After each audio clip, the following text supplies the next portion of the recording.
And greeting everybody. Welcome to the Evidence and Reasons for the Christian Faith video channel. I'm Salvador Cordova, your host. Please let me know if the audio is coming through okay. If it's not, I'm going to do this. Sometimes the cake's too much of a load, and so I might have to my camera occasionally to be able to get better audio. Haven't quite figured out all the reasons for sometimes the technical breakdowns, but it is always an honor and a privilege to be with you all today. Now, I have made a little bit of I'm changing my mind about something. The proportion of content on this channel was almost exclusively 100% creationism for like this time last year. That was practically all that was talked about on this channel. And that's when the channel was small. And that was when really that was a lot of my professional research was Christianity and molecular biophysics. And this channel reflected a lot of research. But to serve my brothers and sisters, I felt that I needed to repertoire of things that were talked about. So we started covering archaeology. I believe that some of the best way to reassure my brothers about the Christian faith, to help them in their walk with God, is to talk about evidences of creation, why Darwinian evolution fails scientifically, and also the theory of abiogenesis, why it fails scientifically. To the extent we're able to establish that, it points to a creator God. It says in Romans chapter 1, verses 18 through 20, that God's eternal power, his divine nature, is known by the things that are made. So while people are joining in the process of joining this channel, let me read some Bible verses. I'll start with Psalm 77.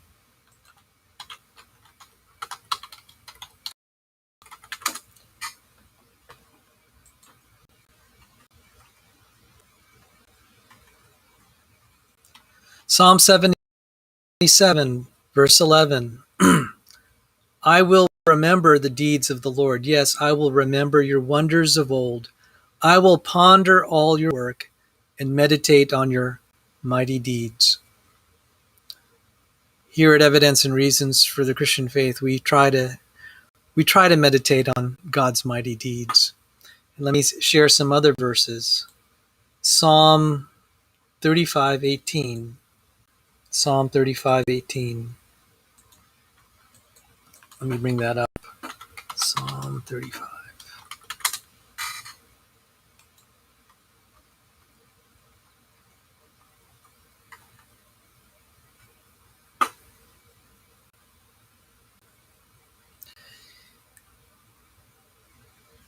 How long, O Lord, this is just some select verses.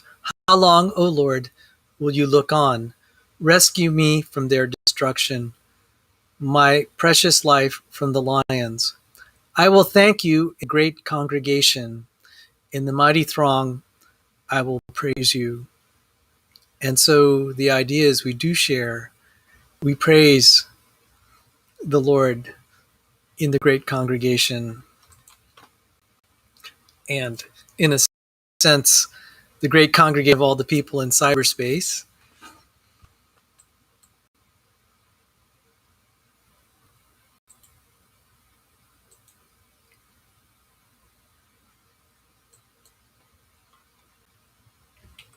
And how about Psalm 22?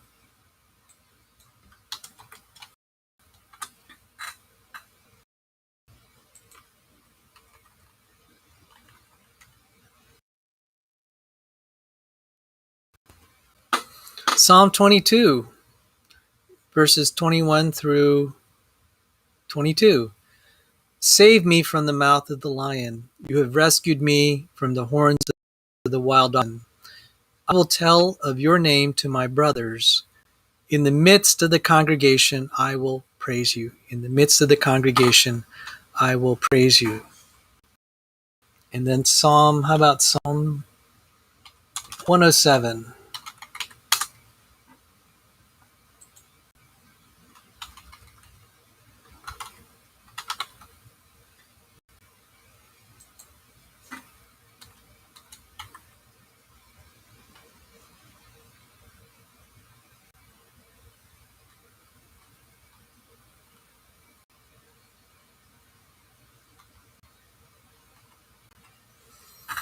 Psalm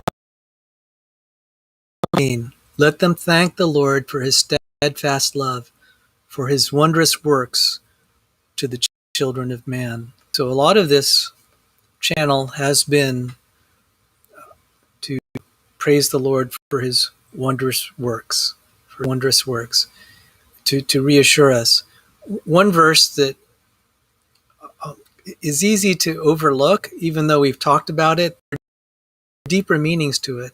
It's when Jesus said, when he was talking about anxiety, he said, consider the lilies of the valley, how they neither toil nor spin.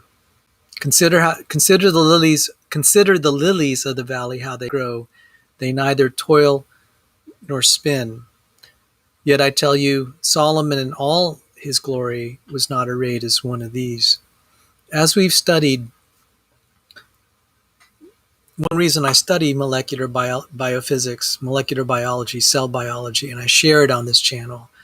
As we ponder these things, we're able to see the wonder and majesty of God, his intelligence. The systems we see in the cell are far beyond anything all of human science and knowledge can create. And I've gone into detail ad nauseum, and some people will tell you that, and you see for yourself, I've had talks on protein biology that sometimes were monologues that lasted 4.5 hours, because it's very difficult to actually learn enough protein biology to understand just how complicated the cell is. And even then, I'm just only scratching the surface. I had a 4.5 hour monologue on zinc finger proteins, for example.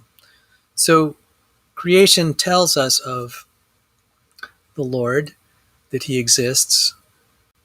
It's not so obvious that you would necessarily believe immediately, but if you're willing to see it, you can. It says in Proverbs 25:2, it's the glory of God to conceal a matter. It's the glory of kings to search out a matter. And so that's true of a lot of things in discovering evidences for the Christian faith. It's there if you're willing to look. The kingdom of heaven is like a treasure hidden in a field. And so God is requiring us, many of us, to exert some effort to search him out. It means a lot to God that you're showing that you really want to pursue him. And I that sometimes hiding things a little bit, just like it says in Proverbs 25:2, it's the glory of God to conceal a matter. It's the glory of kings to search out a matter. It's to God's glory that he's hidden it a little bit. It's to our glory to search out what he has hidden, to discover. So the other part that we cover is it helps confirm that the Creator is the Christian God, that Jesus rose from the dead. And then in addition to that, I'd like to share personal testimonies. So I plan to do more of that on this channel. In the meantime, though, there are others and sisters at McLean Bible Church that are visiting this channel. The number of viewers in the last 3 weeks, even 2 weeks, has grown substantially. And I believe it's in connection to my reporting of the events at McLean Bible. I could tell by the number of views. I released a video of my pastor at McLean Bible saying that were rather unfortunate, where he said that he finds it difficult not to torch all white people, especially white evangelicals and Christians. That definitely, people have said I quoted it out of context and that wasn't his intended message. I quoted something that didn't reflect his intended message for that 30-minute segment, but it was very reflective of his sermons that promoted social justice and so-called racial justice, which people have confronted him on and said that description isn't justice at all. My main issue was that you can't blame somebody, you can't blame innocent people that are white, that are not guilty of the crimes of other people that are white. To me, that's just really basic logic. But this racial justice and social justice thing is driven by a lot of that. I've tried to analyze some of the causes of the income and economic disparities in the country. Definitely, we can't rule out that the treatment of a certain demographic group, particularly African Americans, in their time in the United States has been horrible, and it has probably lingering effects on the culture and the attitudes. I'm not discounting that. But for a pastor to practically be insinuating to his congregation that had a lot of people that were white, that they're somehow especially culpable in this present day and age, many people were deeply offended by that. And then also, what is the definition of justice? That was deeply troubling. And a lot of this was driven by what we would call the infiltration of cultural Marxism. And I had a talk on this yesterday. One part of this channel is also fighting ideas that corrupt the Christian understanding of what is true and what is right. So I had originally anticipated I'd only be spending maybe 5% of the channel on such things. I think it needs to be more, because this is adding so much confusion and misunderstanding, and it touches on things like the meaning of words and the message of what the gospel means. So briefly yesterday, I said that, or maybe a couple days ago when I had my Shooting the Breeze channel show, that this whole thing of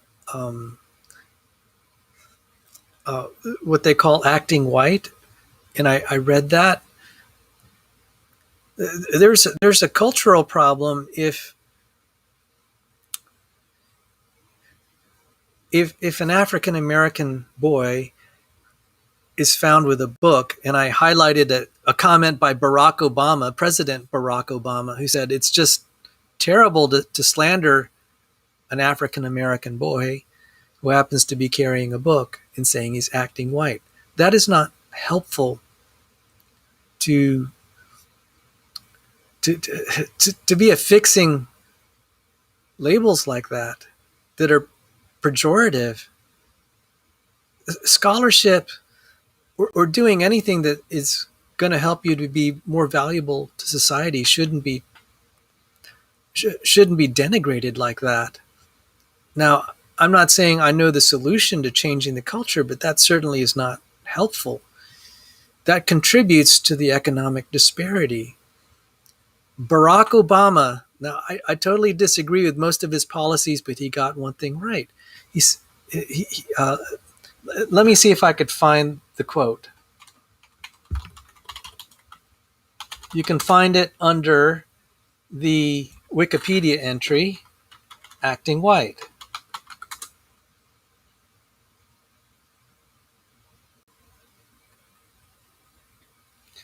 He said, Children can't achieve unless we raise their expectations and turn off the television sets and eradicate the slander that says a black youth with a book is acting white. Let me read that again. Children can't achieve unless we raise their expectations and turn off the television sets and eradicate the slander that says a black youth with a book is acting white. That's from President Barack Obama. That will help. If that were taken to heart, that would help. That's the sort of thing that's actually constructive. Rather than a pastor, like my pastor, getting up, two pastors getting up in front of the congregation and practically insinuating that the racism that's present today, or possibly even in the own congregation, is causing the economic disparity. That is so wrong. You can criticize them for maybe not having, maybe having some issues of prejudice. That's perfectly fine. That's appropriate. But first you have to establish it. But then to insinuate that these economic disparities are caused by that's just over the top. And the other thing is, you don't know your congregation if you're just blanket. You can individually talk to people and say, that's a problem, sir. That's a problem, sir. But to just go out and just shotgun blast your congregation, that is just like so wrong. People were offended.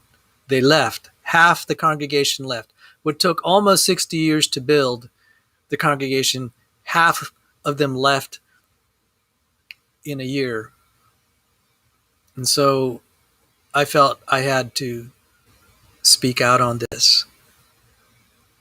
Now, this is a little difficult because it broke my heart a little bit that I found out some woman who saw my video that afternoon, she spent that afternoon writing her resignation letter, and she submitted it. She was done with the church when she saw the news that I reported. But I have a responsibility to act. If I call something foul coming out of the pulpit, if I don't say something, it's on me. There's a passage in Ezekiel where God said, you are a watchman. If you don't warn the people, their blood is on you. So unfortunately, I had to call something out.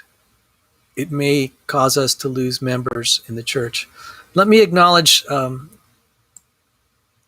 let me take a little break here, and I'm going to cover some things about what's going on there, but it is also to help educate and build the body to understand something about churches, to also warn them about what's not right, in the hope that they can understand, they can be a little bit more discerning about their congregations and what goes on, particularly things like finance.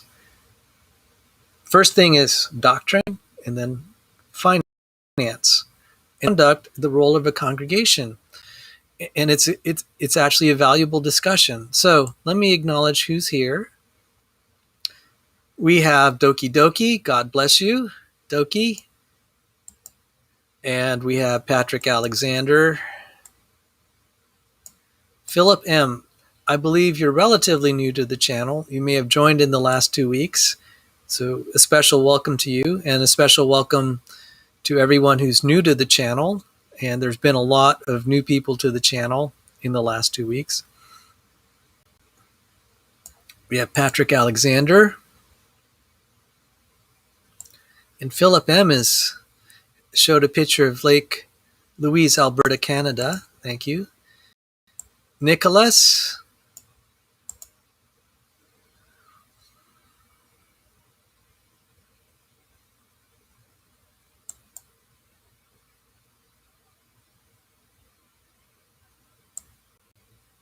And thank you for the kind words, Nicholas. Now, one reason that I'm talking about this is it does draw traffic to this channel. It gives me a chance to advertise my work on Christianity and molecular biology, because otherwise people wouldn't know it. but I think it will help people with their faith if they know that this exists.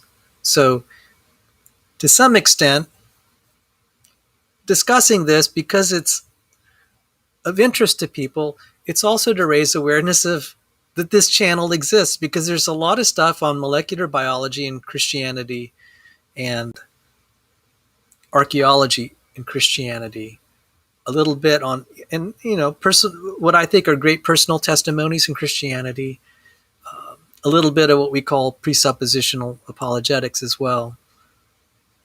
So let me see. Hi Sal. This is Philip M.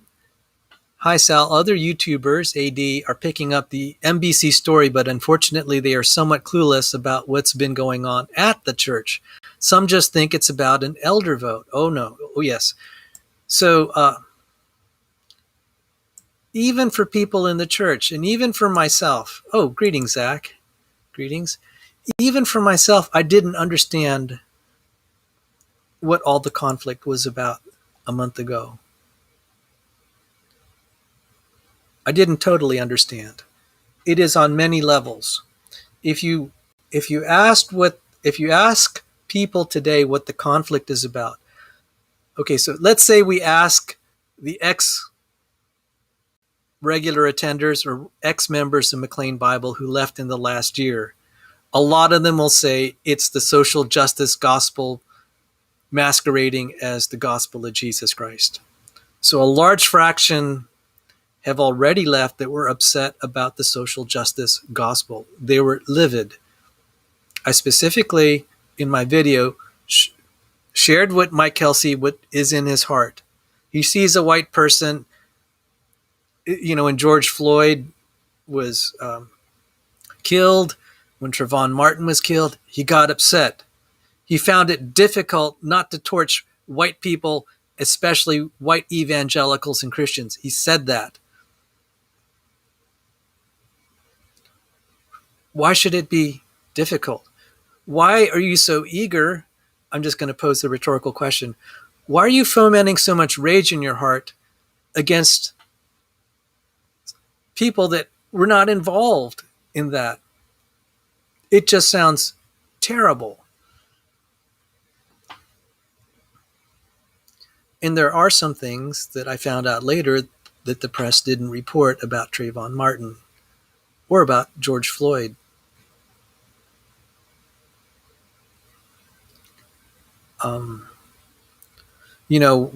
I certainly hope that people would reform themselves, submit themselves to Jesus Christ. George Floyd took a gun and aimed it at a pregnant woman in the process of a robbery. Took a gun at one time in his life, aimed it at the stomach of a pregnant woman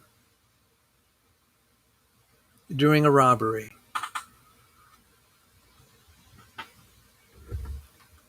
I didn't know that. That doesn't justify police brutality, but guys, there's some complexities to stories that are not reported. And so there's some bad things going down.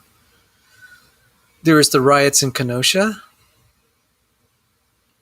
over a man that was killed by police. But if you have a daughter and you found out some man who had a restraining order because he's attempting to rape her, you'd be pretty upset. You'd probably be a little bit more forgiving of the police for intervening. In that city, my aunt was murdered and raped in the 90s. You can Google her name, Connie Reyes.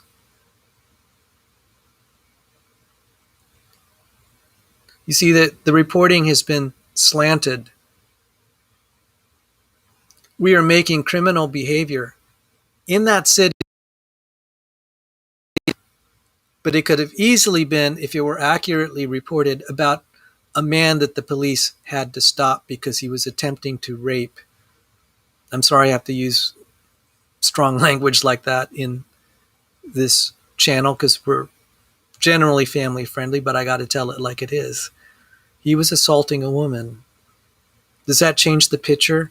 But instead we get a different narrative. And riots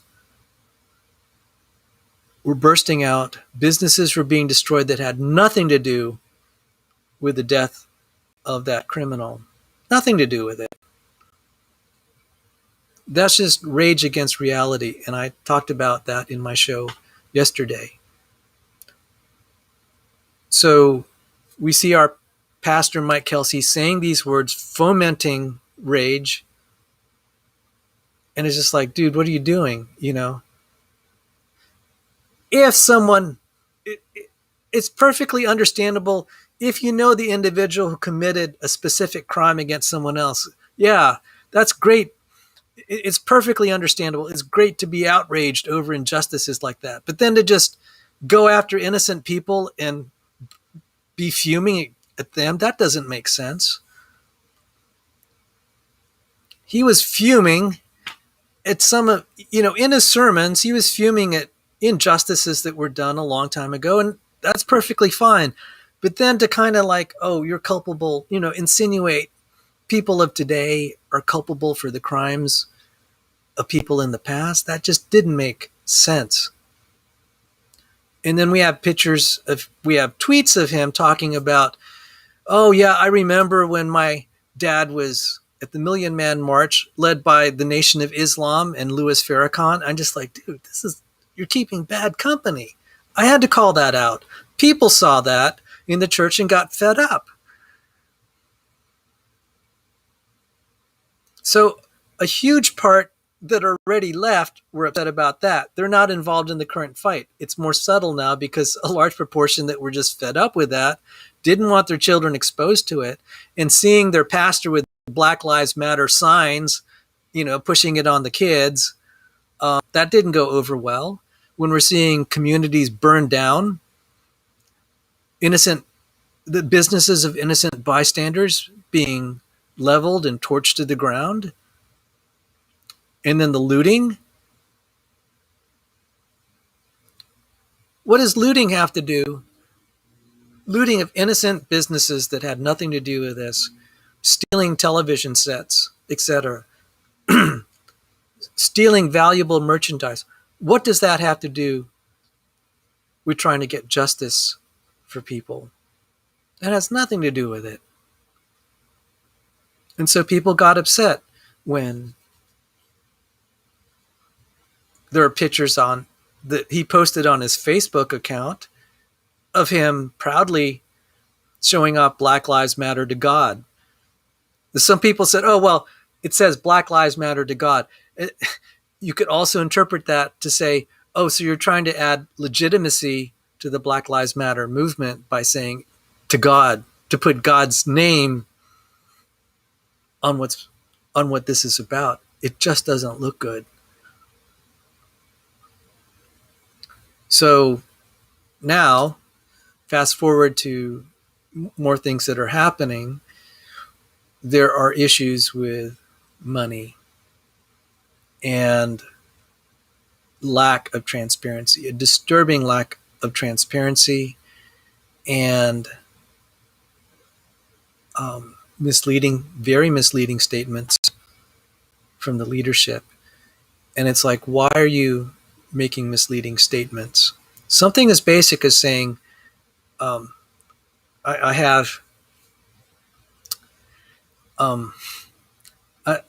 can cover this. Well, why don't I cover this? Because maybe it's important for the viewers to understand why we were upset.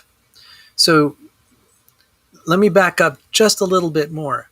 If you don't like what you're hearing, like say on YouTube or on cable TV, you just take the remote.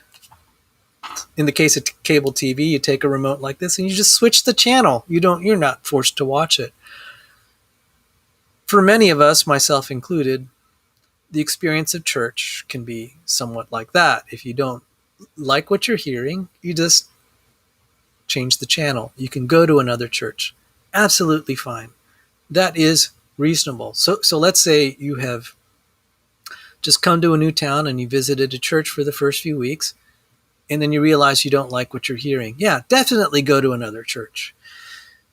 It's a different story, however, if you have joined the church, what its mission statement is.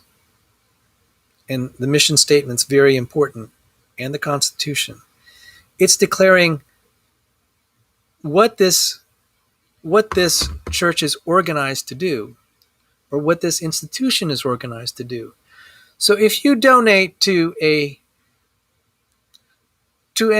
organization that says, okay, the money will be used to spread the gospel of Jesus Christ in a certain geographical region, like Washington, D.C., you don't, it's not really ethical then for the leadership that is organized under this Constitution to take that money and send it over to Iceland. There's no problem in anyone sending money to Iceland, but if you've earmarked that money for the local area, that's the way it's to be used. That means it is spent a certain way. and so, like a last will and testament, and I've said this before, I'm going through a probate process right now as I'm the executor of my mother's estate. She recently passed April 30th. I can't take money that she earmarked for my sisters and say, hey, I could just, this is good money. Why don't I just give it to a missions organization? The Lord would be angry with me. And plus I'd be in trouble with the courts for misappropriating the money. So when an organization said, this is our mission, this is how we'll spend our money, when you give donations to this organization, this is how we're going to spend it. The leadership that accepts the role of heading that organization is honor bound and before God to carry out that contract. If they don't want to do that, they can leave. They can, if their mission, if their calling is like, let's raise money for international missions, they can find another organization. So there are, like, for example, there are missions that are organized for one specific task. I donated to a mobility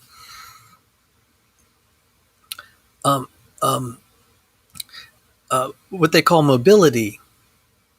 It is to help people that have lost their legs or use of their legs so they could be mobile.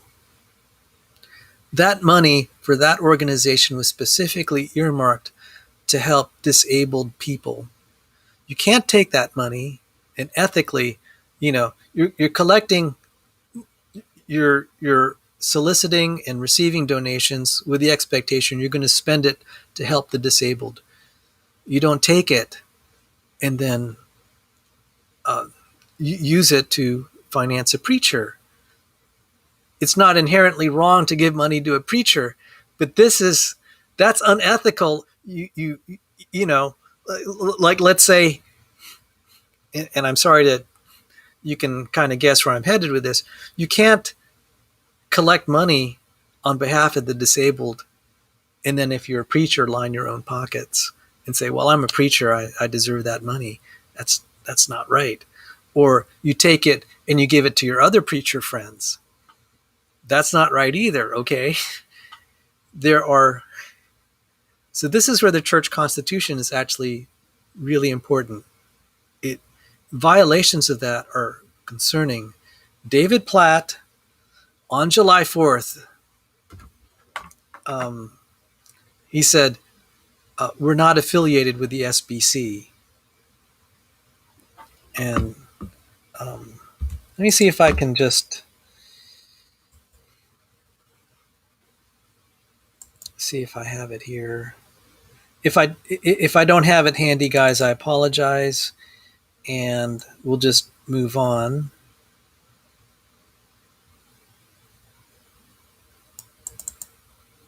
See if I have it handy. If I don't, we'll just move on.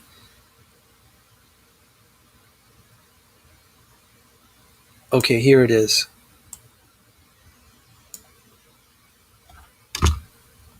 We have Okay. So let me know if the audio is good, gentlemen. Let me play this. explained and have in writing from the SBC, we're not a member of the Southern Baptist Convention. We have explained and have in writing from the SBC, we're not a member of the Southern Baptist Convention. We have explained and have in writing from the SBC, we're not a member of the Southern Baptist Convention. We have explained and have in writing from the SBC, we're not a member of the Southern Baptist Convention.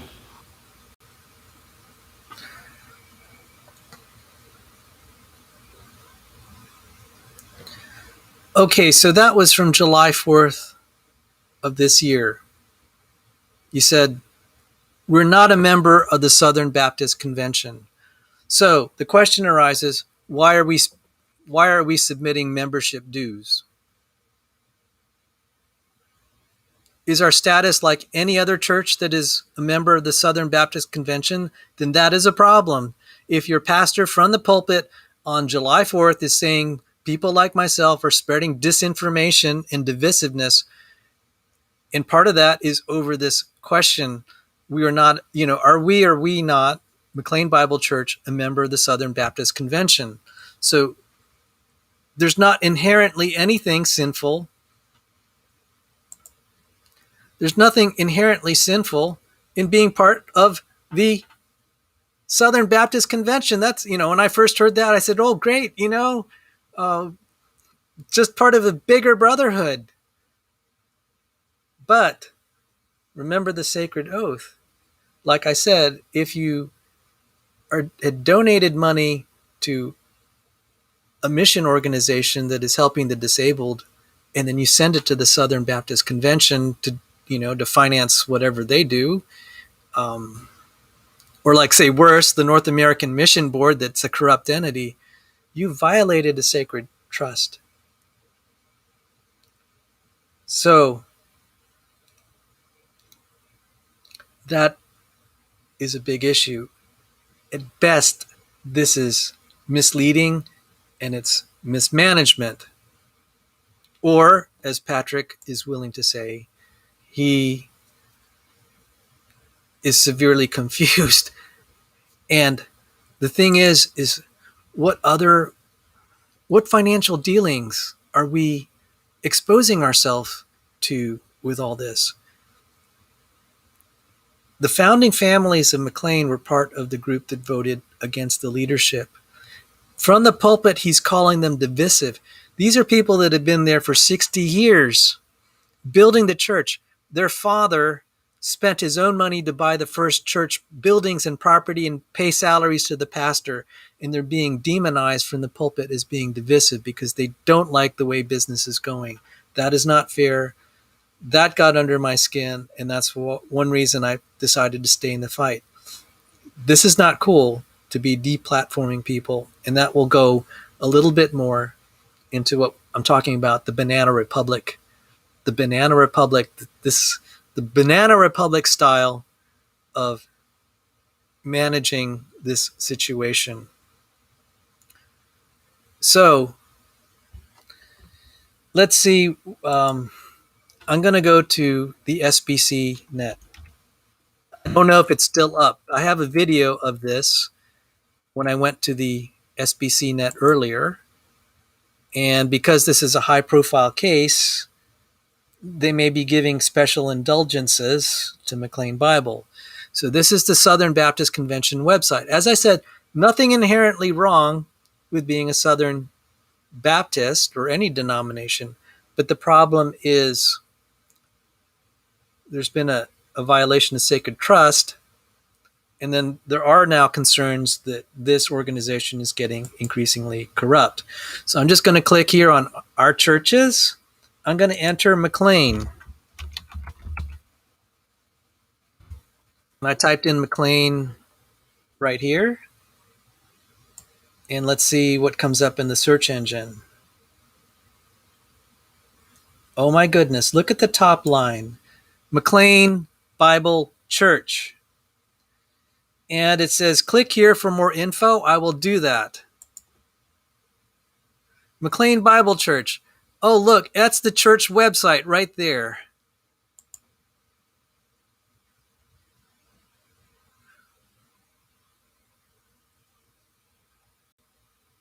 And it's going to take you right there. You'll even, okay, so let's see. Oh my goodness, look who's there. Right there on the linking from the SBC website.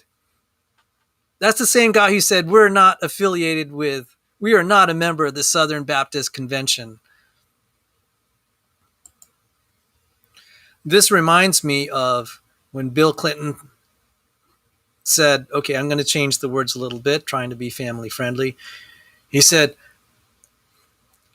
I was not affiliated with that woman, Miss Lewinsky. I was not affiliated with that woman, Miss Lewinsky.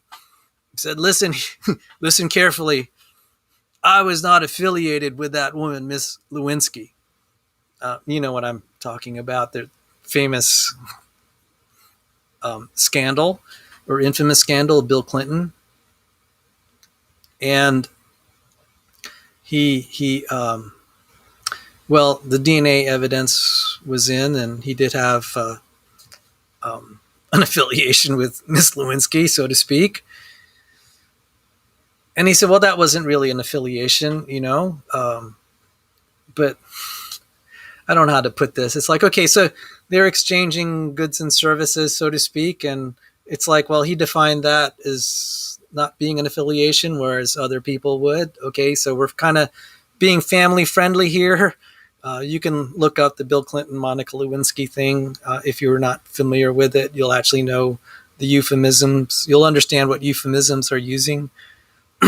So, would you trust someone?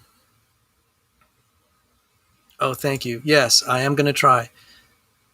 So, I just showed that according to the SBC website, there is an affiliation. We are members of the SBC, McLean Bible, according to their definition.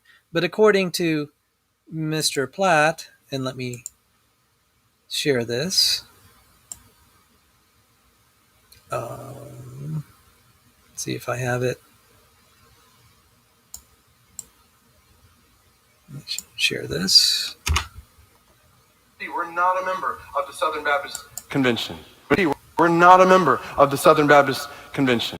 We're not a member of the Southern Baptist Convention. We're not a member of the Southern Baptist Convention. Okay, my point is, you just heard him say that.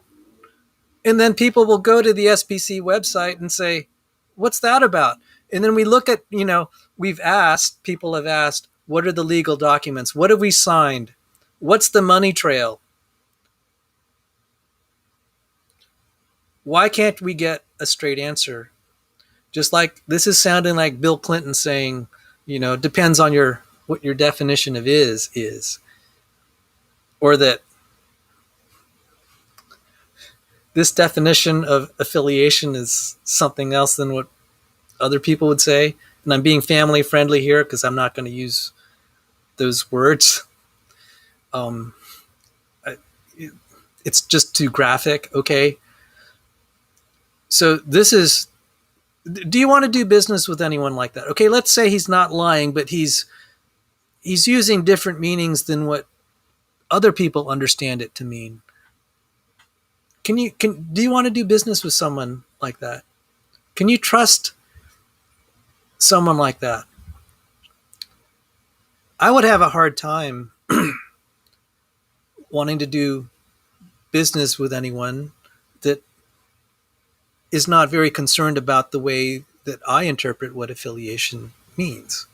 Okay, just like with Bill Clinton and Monica Lewinsky, he was just just changing the meaning of words to say, well, now, in some people's definition that means something else.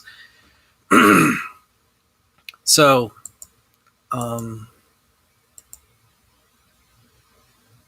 yeah. Okay. So I said, first off, this racial social justice gospel, then retaining a pastor who has, practically from the pulpit insinuating that his congregation is guilty of what? All right. I grant a person totally understand if someone wronged you or wronged your family member, you have the right. I'd be rather worried if you weren't upset. As I said, I had a family member that was a victim of a horrible crime, murder and sexual assault. We were upset. But we didn't go around looking at everybody of that same demographic group and getting upset because of the actions of that one bad person. People saw that attitude in Mike Kelsey, took exception, and said some of them left the church that very day. They had it. Others stayed and listened to his Sunday school that he led. After like the first Sunday school, a lot of the people stopped attending the Sunday school, and then more of them started leaving the church. And I don't blame them. This is like such basic stuff. You'd expect better understanding from your pastor. So we have that social justice gospel. And then denials from the website that they don't promote critical race theory, but your actions tell otherwise. So again, it's like this, your yes not being really yes and your no not really being no. We expect your yes to be yes and your no, no. And that means that when you use words, you have some understanding of the way the congregation understands it or the person you're trying to communicate to understands it. Don't do like what Bill Clinton did with Monica Lewinsky and said, I did not have an affiliation with that woman, Miss Lewinsky. All right. And so let's have David Platt in his own words again. We're not a member of the Southern Baptist Convention. We're not a member of the Southern Baptist Convention. We're not a member of the Southern Baptist Convention. We're not a member of the Southern Baptist Convention. Okay. But their financial, the reason I got into this too was there were financial transactions. We don't know where the money's going. There are some people that are seriously concerned we're getting insolvent and the books are being cooked. We want CPAs to be going through and auditing the books. This is not good. I'll tell you something else. In David Platt in a congregational meeting, I hear, okay, I don't have firsthand accounts. I mean, firsthand being me, I wasn't there at the time, that lots of staff are being laid off. He and Mike Kelsey got 20% raises. We don't know how much they're earning. If they're earning, say, $100,000, that's $20,000 more a year. If they're earning $200,000, which is a possibility, they just gave themselves a $40,000 raise each.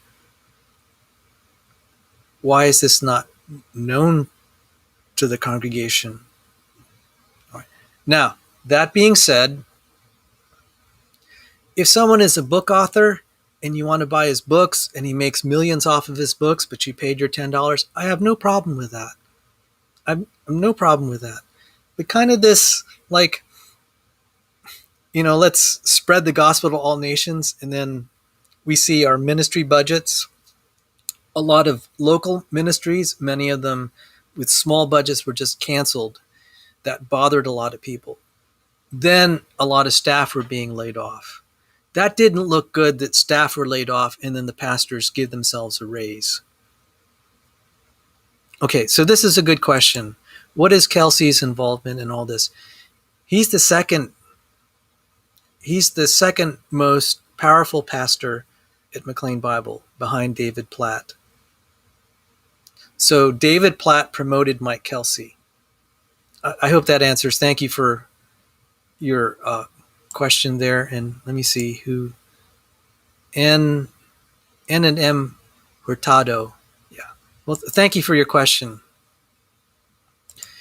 There's also a business that David Platt created, and he's sending church money of an unspecified amount to his own business from church funds. We have demanded accounting, and I have here a sorry excuse of a financial statement that was distributed on June 30th, because I was at the June 30th congregational meeting to vote. And these questions of where the money is, people that were astute financially were looking through this and said, what kind of document is this?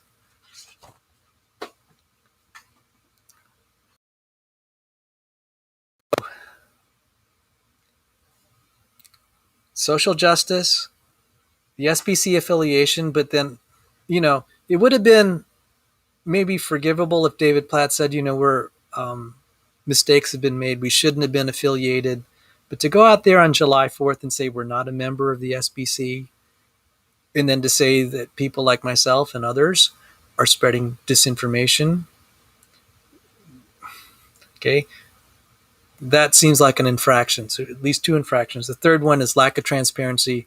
The fourth is the ministries being destroyed. And the fifth that's really disturbing are non-disclosure agreements. Non-disclosure agreements of paid staff. So when the staff leave, gag order. Why? And I'll give you evidence of the non-disclosure agreements. Let's see.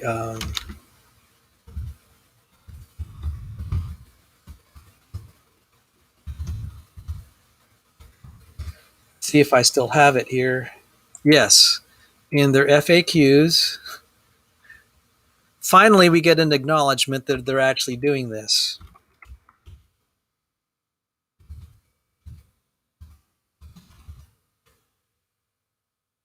All right, so here's evidence of what's going on.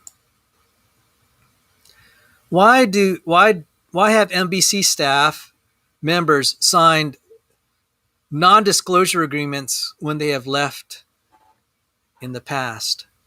Why a non-disclosure agreement?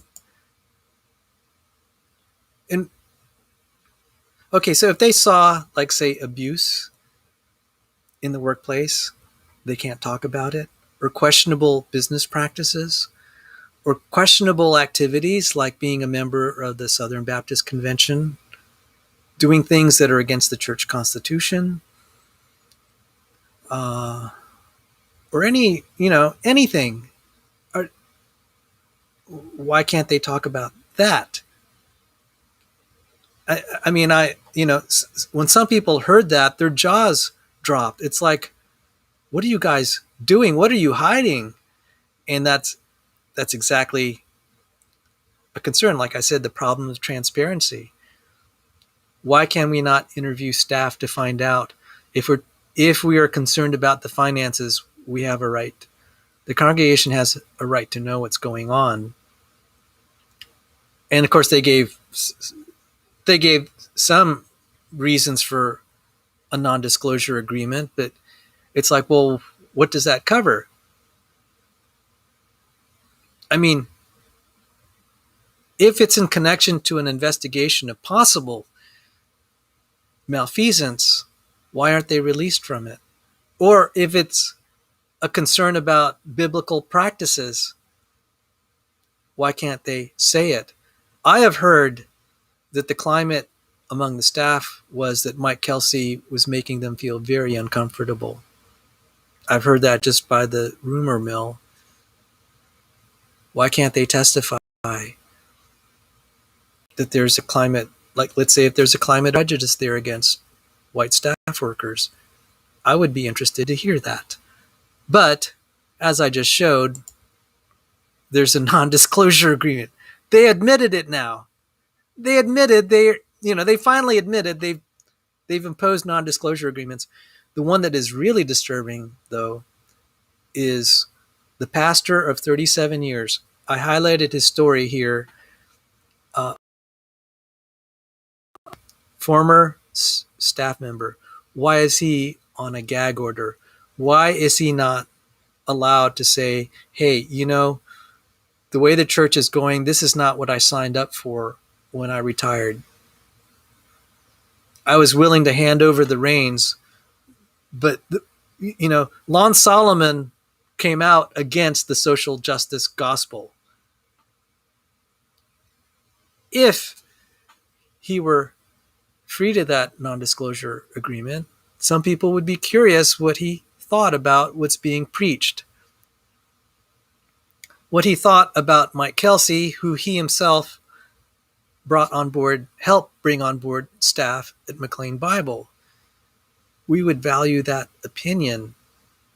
And there's some other really curious things like Lon Solomon's sermons, and he preached there for 37 years. Why were they erased from the church website? And there's, and again, the money trail.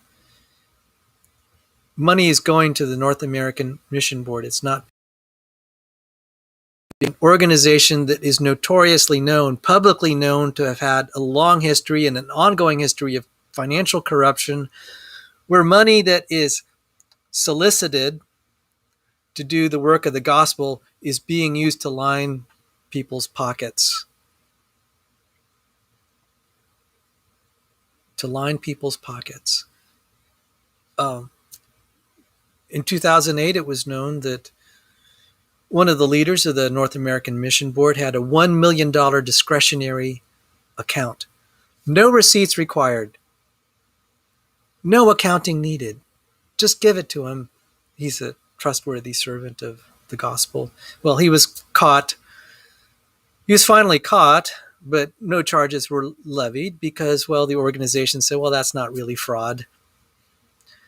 And he got away with it. No jail time, no nothing. Just, he had that discretionary account. He could do whatever he wanted. So, and money from Congregational tithes is going to the North American Mission Board. The North American Mission Board was recently implicated in a scandal. Let me show it to you.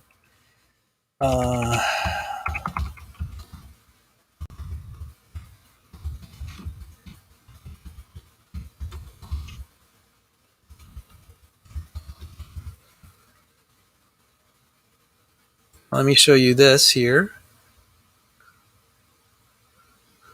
It just gets... wait, hang on. Let me kill one screen, and I'm going to share another. Let's see if I could do this. And here you go. The SBC, Southern Baptist Convention, has a serious corruption problem after NAMB, that is North American Mission Board, uses tithes to turn out voters for Ed Litton. Ed Litton is now the corrupt president of the Southern Baptist Convention. He's been caught plagiarizing sermons.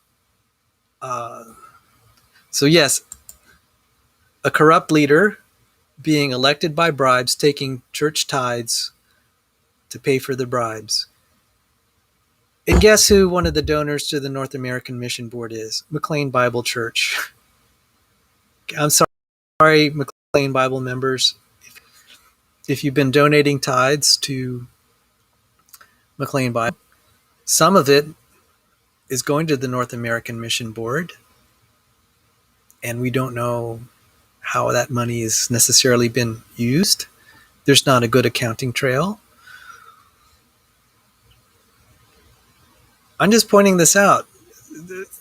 This does not look good. This looks like a Bananna Republic. Okay, so what's the term, just for those who don't know, what's the term Bananna Republic? It is a corrupt, it's kind of the corrupt Central American regimes. There was, in fact, why don't I just so I don't mess this up, okay, let me call up the Wikipedia entry for Bananna Republic, because that is the topic of our talk today, the Bananna Republic.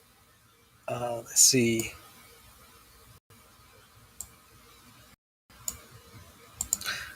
All right, so a Bananna Republic. A Bananna Republic, in political science, the term Bananna Republic describes a politically unstable country with an economy dependent upon the exportation of a limited resource products such as bananas or minerals. In 1904, the American author O. Henry coined the term to describe Honduras and neighboring countries under economic exploitation by U.S. corporations, such as the United Fruit Company. Okay, so that's the term Bananna Republic. Now, the thumbnail that I had, let me see if I can get that.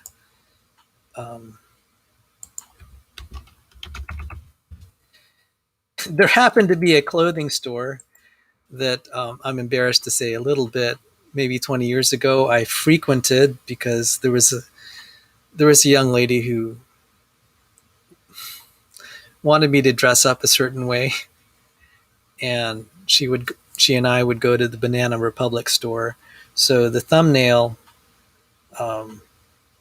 was from this clothing store called the Bananna Republic. And so it is kind of funny that kind of like a not so good a, a not so good let me see if I could just transplant this. Hang on, I'm just having a little problem getting the right thing to show up. So kind of a not so good term ended up being a popular clothing store. And so this, just for the sake of completeness, that's the thumbnail, the Bananna Republic. So now this is now getting a little closer to the topic at hand. Let me look at the docket, what I had signed up for. So I'd like to thank the number of viewers has actually grown on this stream as I've talked about this a little more. So first, so I showed that I was voting at the June 30th Congregational meeting. According to the Bible, we bring our concerns before the congregation. There's that passage in Matthew. Let me see if I can bring it up. Matthew.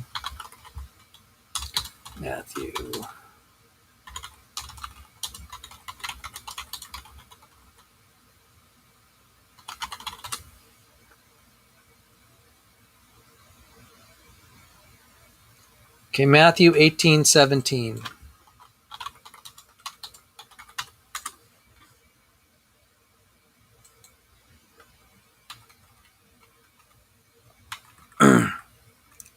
Okay, I'll start with verse 15, Matthew 18.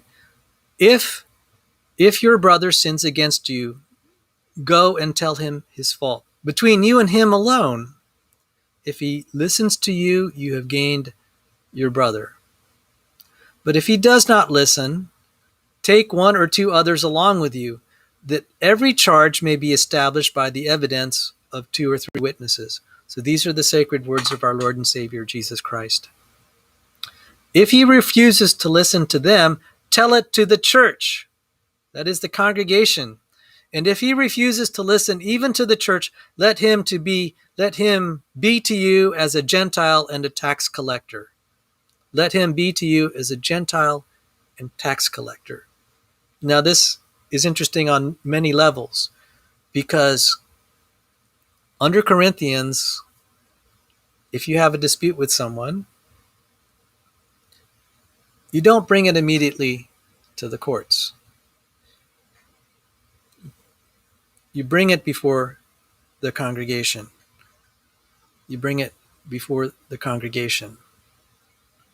Now, at that point, if there was, if it's a misunderstanding, try to resolve it. If there's sin involved and the person involved is not repentant, he can then be treated like a Gentile and a tax collector. Some have interpreted this, and I lean toward this. At that point, they can be subject then to Gentile courts. Now, I haven't filed a lawsuit yet. I don't plan to. An injunction, there's a fine distinction between a lawsuit and an injunction, was filed in connection with this June 30th congregational meeting because some people have sworn affidavits that they don't believe the due process was followed. They were scrubbed from the rolls. They were scrubbed from the rolls improperly. And that's significant. Now, again, going back to like what I call the channel surfing model of church going, if you don't like what you hear, you just go to another. But once you've invested time and money to a church over, like, say, a decade, and then someone comes along and misappropriates resources in a way that's in violation of that sacred contract, the constitution of the church,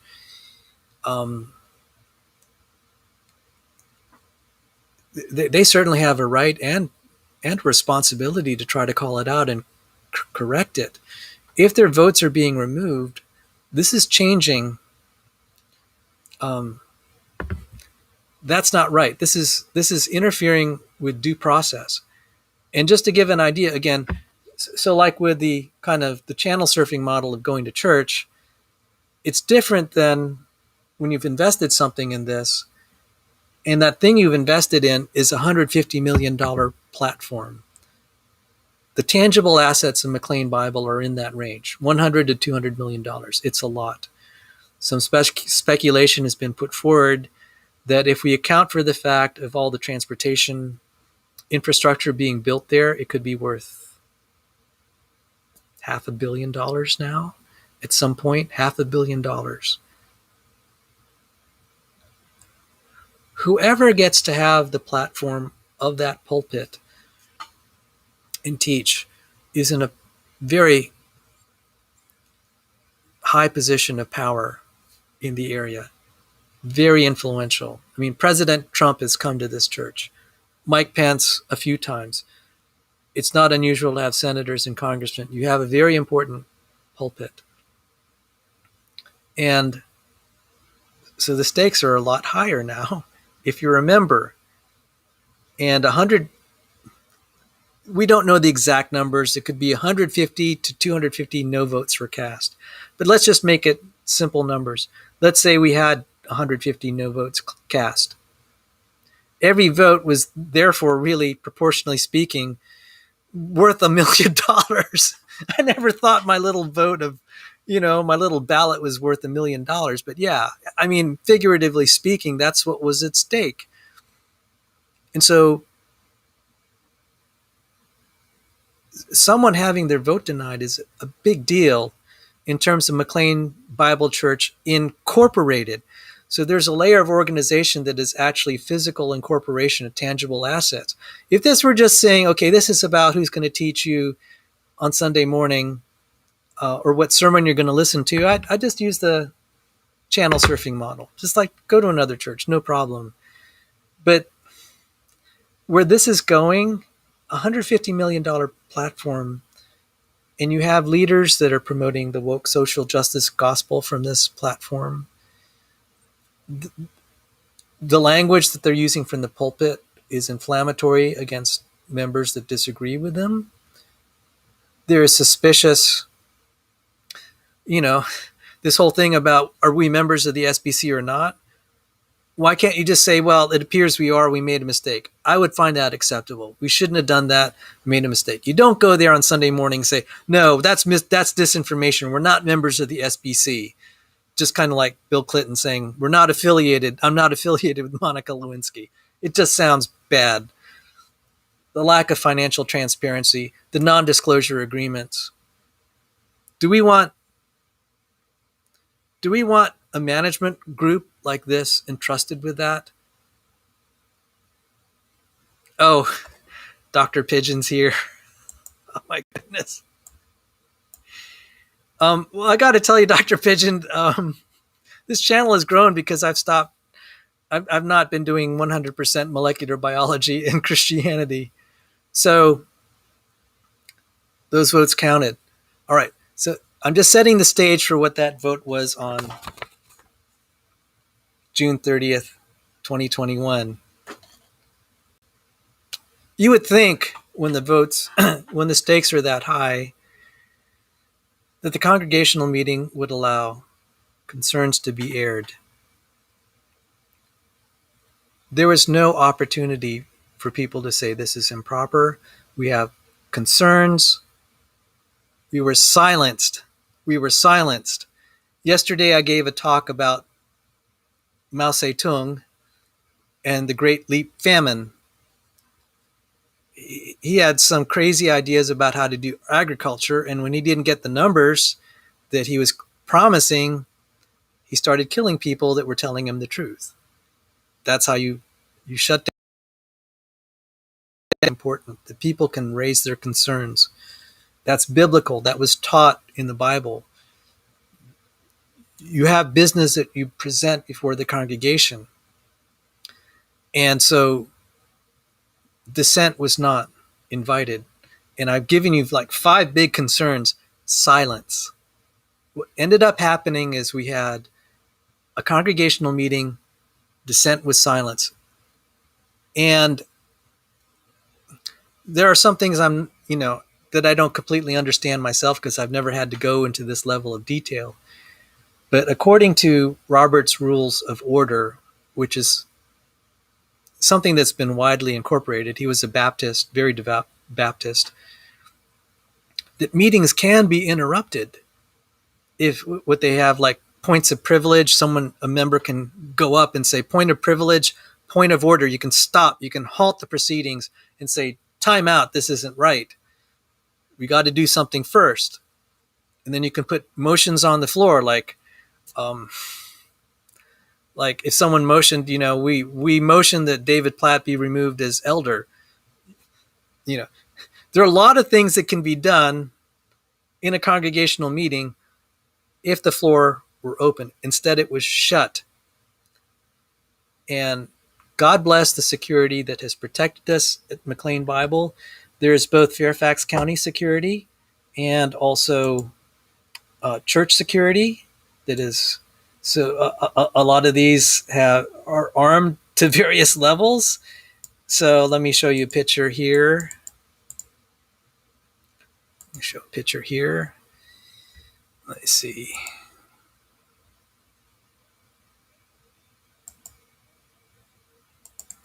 Here is a picture here, the June 30th congregational meeting. You can see the police officers there. God bless them. They are there to help protect the congregation from nut jobs. Tough situation. Same for the both the volunteer and paid security. They are there to protect the congregation. There was a very unfortunate incident. I believe it was in Texas or somewhere. There was a congregation where the wife was a Christian, the husband was an atheist. She was going to church there. Domestic dispute. He went in there, murdered his wife, and shot up the church in rage. So I'm just echoing this as a preface for what I'm about to show. That I'm very grateful for the armed security there at the church. But they're put in a hard spot if management tells them to enforce something. So we're going to see the head of security at McLean threatening the congregation with arrest if they speak out in the meeting. That guy I know personally. He's a great guy. And Sandy will tell you he'd take a bullet for that guy. He's a good guy, but he's put in a tough situation. He was instructed to give the following speech. So absolutely, I have absolutely nothing to complain about him personally. He's a great guy. But that being said, he was recruited to do something that we disagreed with, and I'm going to show a clip of that. So let me see if I could find it. Yes, here it is. Okay, so let me get this all straightened out. If any person disrupts Okay, let me get this all straightened out. All right, so I think I got all the buttons. Here it is. So the guy saying this, great guy, but he's doing the bidding of the leadership. Let me know if you can. Let me know, guys, if you can hear the audio when I start it. If any person disrupts or shouts out at any point during the meeting, whoever is speaking on stage at that point will immediately back away from the microphone, while our security team immediately comes to escort that person out of the meeting. If you are sitting near the person who has disrupted or shouted out during the meeting, please feel free to move away from that area appropriately and expediently. This will help both you and our security team or our FRT team. If anyone who disrupts or shouts out during the meeting or refuses to leave with our first response team, then security and possibly law enforcement will be asked to intervene. If anyone here is representing any sort of media, official or unofficial, including online platforms, bloggers, social media channels, etc., we would ask that you identify yourself. This is a private meeting of the McLean Bible Church family and is not open to media, so we kindly ask that you would leave the meeting at this point. Please know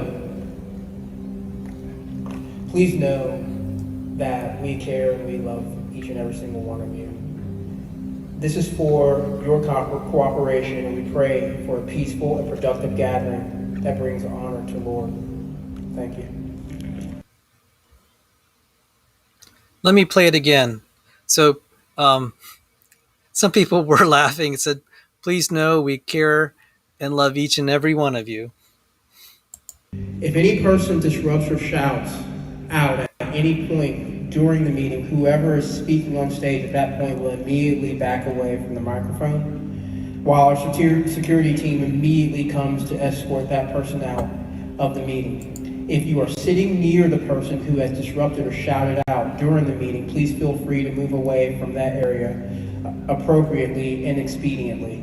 This will help both you and our security team or our FRT team. If anyone who disrupts or shouts out during the meeting or refuses to leave with our first response team, then security and possibly law enforcement will be asked to intervene. If anyone here is representing any sort of media, official or unofficial, including online platforms, bloggers, social media channels, etc., we would ask that you identify yourself. This is a private meeting of the McLean Bible Church family and is not open to media, so we kindly ask that you would leave the meeting at this point. Please know that we care and we love each and every single one of you. This is for your cooperation, and we pray for a peaceful and productive gathering that brings honor to the Lord. Thank you.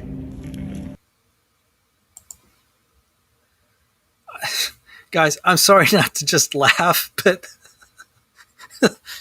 Philip echoes my sentiments. You'll be arrested if you speak up, but we love you and God bless. He asked whether, okay, so AJRTY33 asked, when was this meeting? It was on June 30th, 2021. And so, okay, so the question was, am I part of the media? Okay, so Mike Kelsey and Dave Platt have Twitter accounts and they're just tweeting all sorts of things. I mean, do they have to leave because they have blogs and Twitter accounts and Facebook's accounts? So this raises an issue whether I will be not allowed at a congregational meeting. Now you just heard this where there was a threat of security. So we had the church security, there's the Fairfax County Police, and I showed the photograph of them right there in the lobby. So if one of the McLean security teams sees something he doesn't like, he can just go on the radio and say, call Fairfax. They'll be right there within less than a minute if they're not already inside the sanctuary. Because according to Virginia law, it is illegal to disrupt a church gathering, a sacred, a worship service, or I guess any church gathering. They actually had the legal authority to intervene. So this was,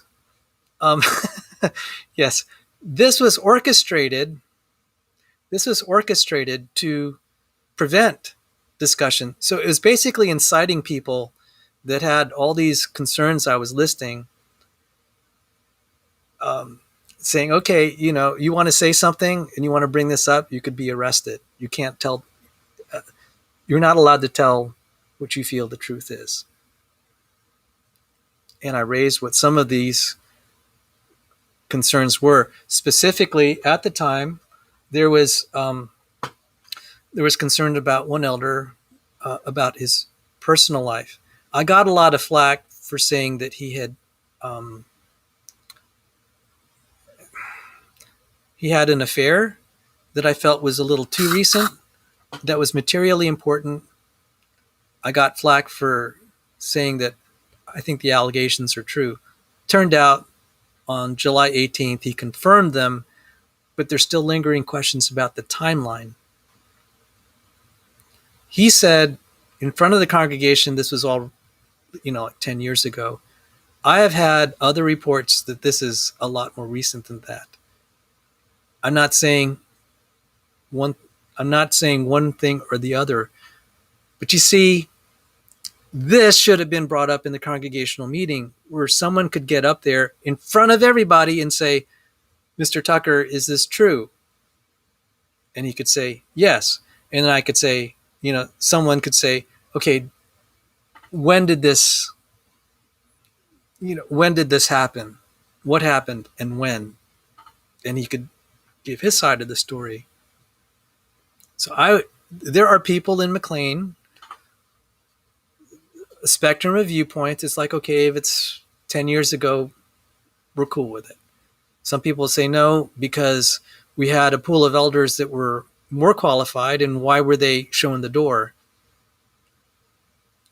There are people that were more qualified in the fact that they'd been at McLean longer, and they were also former elders. That means they were already vetted.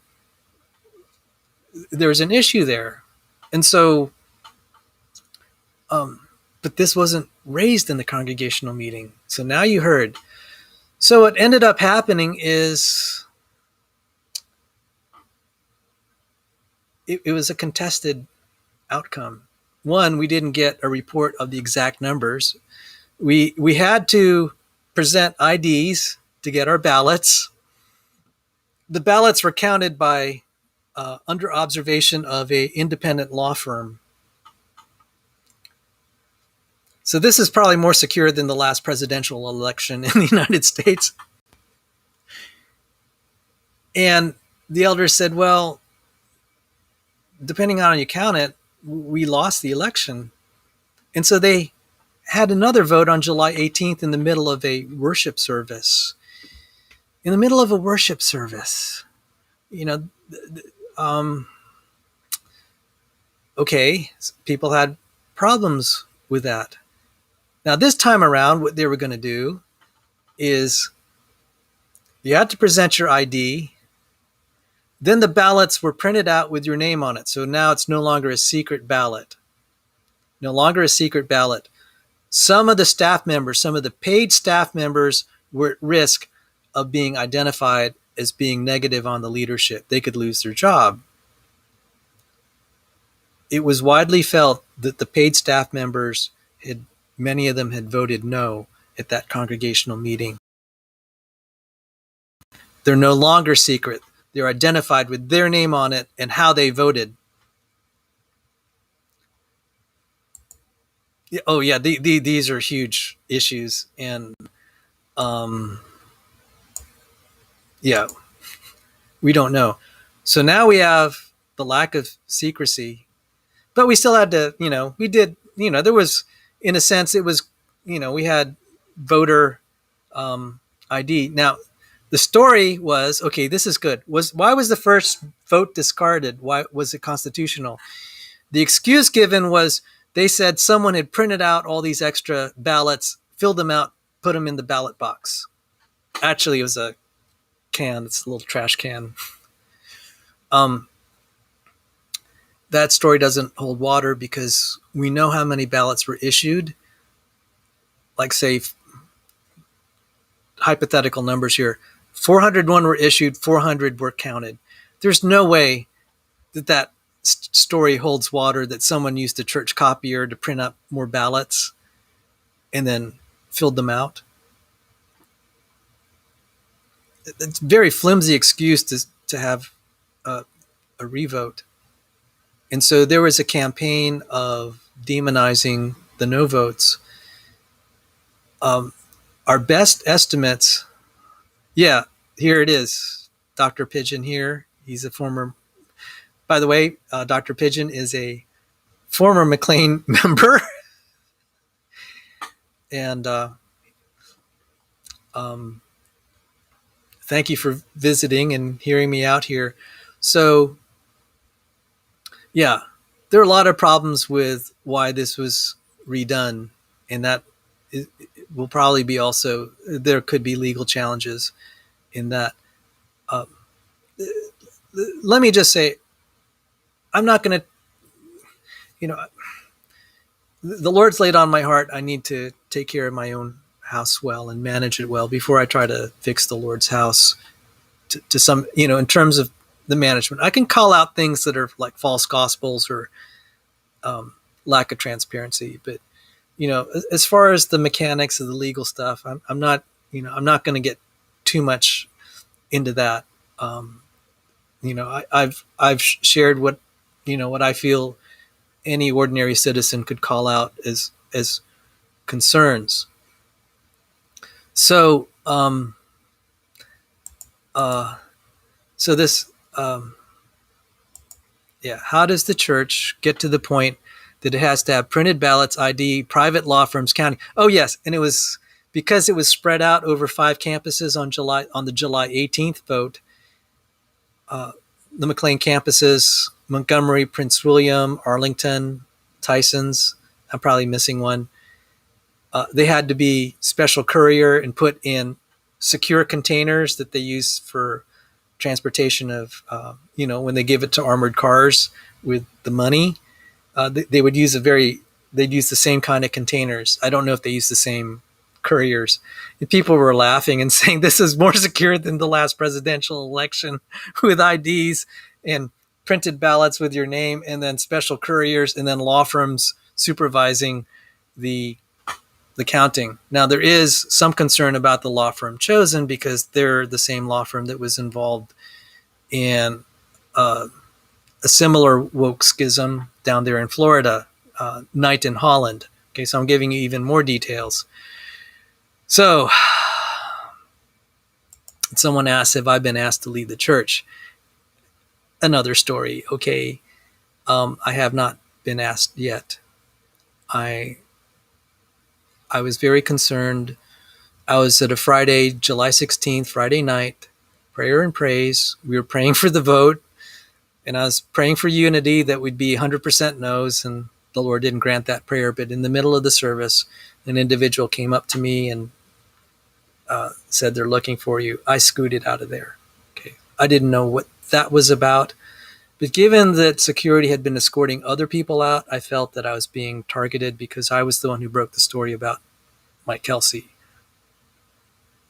with his statement that was something to the effect, I find it difficult not to torch all white people, especially all white evangelicals and Christians. And that was like putting a bullseye on me. And they had escorted out other people. And I just didn't want to go through that process, especially if I was risk of getting backroomed. And as you know, I was about 9 years ago, I used to play in casinos. I had a friendly relationship, and I'm in the credits of the Holy Rollers Christian card counting team, who took millions from the casinos and used the money for God's glory. True story. Just look up Holy Rollers card counting. You'll see it. if you watch the movie, you'll see my name in the role in the credits. And I'd been backroomed in the casino. It's not pleasant, you know. I didn't want that to happen at McLean. You know, it could be the management could just tell security that's a suspicious guy, you know, just kind of check him out, take him in for questioning. I didn't want that to happen. So again, I think the first responder security team at McLean's just fabulous people. This has nothing to do with them. They're just doing their job, and I totally respect that. But they can be put in a difficult position where the leadership says, oh, we have concerns about the safety of the congregation. You better check this guy out. They are honor bound to follow through with that because that's their job. And so, yes, I haven't been thrown out yet. I was afraid that when I appeared for the July 18th vote, that I would be, I didn't know it was going to happen.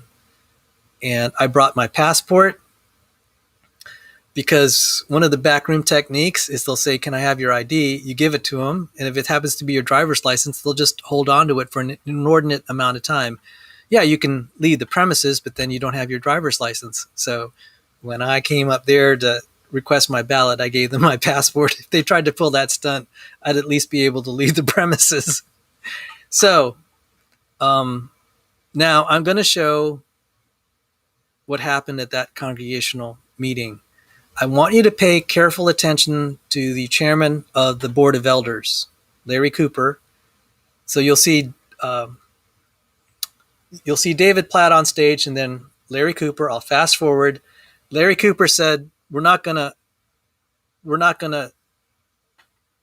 he'll say to Jim Powers, and now Jim Powers has identified himself. I'll read a letter from Jim Powers shortly. Jim Powers will get up and say, point of order. And Larry Cooper will respond that I'm not recognizing your point of order. This meeting was orchestrated. This meeting was orchestrated. It slipped out of his mouth. This meeting was orchestrated. You don't orchestrate meetings. You let them transpire. You orchestrate meetings if it's a Bananna Republic, okay? And that was the title of the capstone article, and I just thought it funny. Bananna Republic. The regime is a Banana Republic. So now let me load up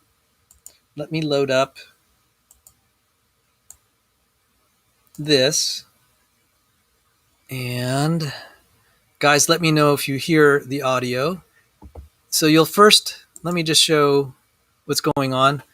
Let me see here. If any person... Oh, wrong. Sorry. Wrong video. Let me see.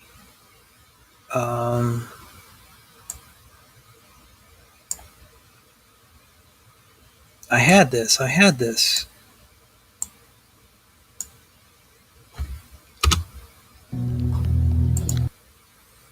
Okay, so there's, you could see here, this is David Platt right there, and this is the chairman of the board, Larry Cooper.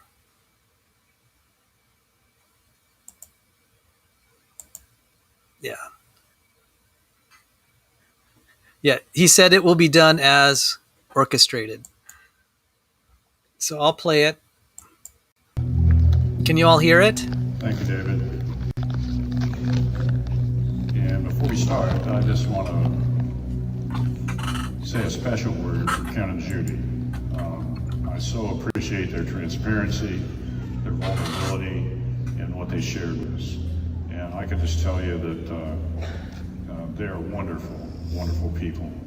And I don't know that I'd have had the courage to stand up here and do what they did today. So thank you, Ken and Judy. I know you're out here somewhere. Yeah.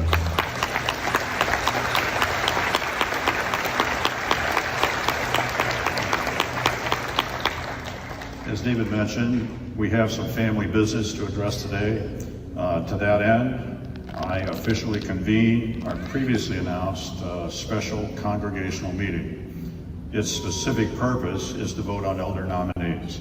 However, I just want to acknowledge to you that we know that there are other questions and issues which we need to discuss together as a congregation. We will be establishing forums to do this in the near future. So that's not the purpose of the meeting today, but we will give opportunity in the near future.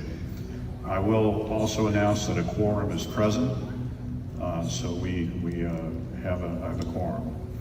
So for today, if you're an active member of MBC, you should have a ballot. You should have checked in and already have a ballot. And I would like to ask you to fill it out now, if you haven't already.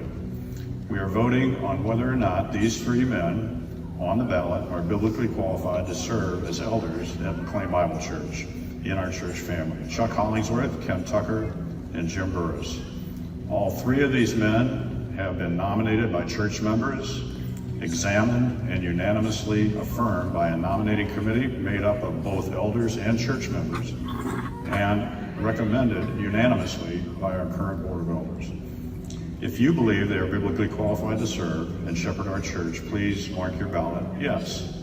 Or if you believe they are not biblically qualified to serve and shepherd our church, then mark your ballot no. For the purpose of voting, this congregational meeting will be open through the end of our 11 o'clock worship gathering, at which time it will be adjourned. So if you're an active member and you have not yet received your ballot, you can go to the lobby at your location and get a ballot and submit it there. But for those who have a ballot now, we ask you to mark it and pass it to the aisles where we will be collecting them. You may have seen in the e-news that describe the collection and counting process, but if not, it is this.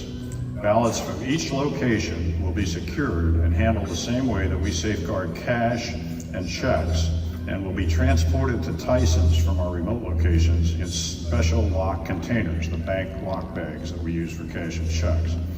Opening the containers and counting will take place here at Tyson's under the observation of a qualified neutral third party from the law firm of Holland and Knight. The results will be announced via e-news as soon as possible, possibly tomorrow afternoon. For the next few minutes, though, while we collect these ballots, our musical worship teams at our different locations are going to lead us in song. We ask you to stay seated until the ballots in your area have been collected. Again, when they're complete, we'll ask you to pass them to the right. Larry, point of order. This is a difficult thing for me to do, to stand up here. You're shifting from... Just a minute, sir. Just a minute. I have a point of order. Well, I'm not accepting your point of order. We're conducting this meeting, sir. Right. You have a choice. We're conducting the meeting the way it's been orchestrated. Here's the question. Hey, sir. No. Hang on. I'm gonna ask you to step out. Just please don't No. do this. Don't make me do this. Please, sir, This please step out. is a congregational Okay. meeting. Everybody, we're just gonna hold off for a second, and then I'm gonna have you step out. We're not gonna proceed until you're done. Thank you, Bill. Let's come on. How many of you know me? How many of you know who I am? This is a congregational meeting. We have shifted from praise and worship to a congregational meeting. We're gonna escort you out, sir. All right? So, the question I've got is, what is the purpose of today's meeting? It's a special meeting. And the voices need to be heard. Please come on out, sir. Please. My point of order is very simple. Please. Can we start the meeting with a reading of the minutes of the prior meeting of June 30th? Hey, everybody. I'm gonna ask y'all to just take a step up for a second, and we're gonna push you guys out this way.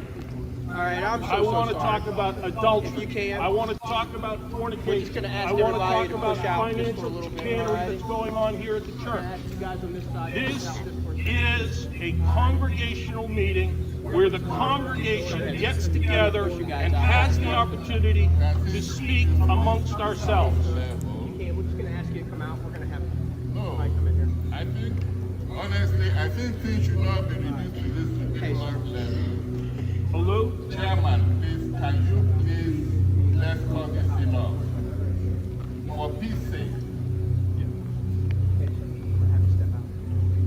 I'm gonna have you. Larry, you need 2/3 of the congregation to vote to move the meeting, to move it away from the request for it.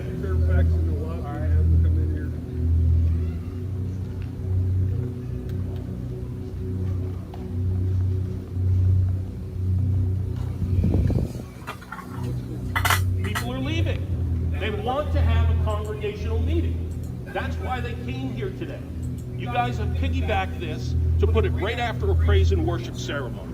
I've done this before. It's unfair to the congregation. We should be doing this at a picnic. We should be doing this in the evening. But they chose to do it during the middle of a congregational service.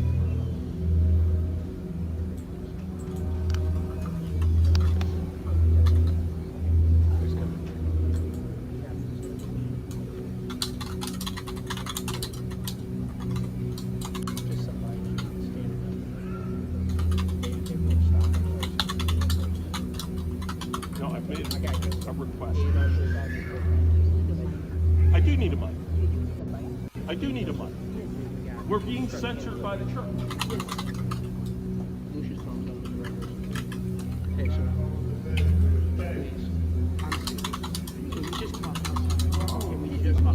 We do want to hear what you have to say. Then listen. Okay, but can we do it in a...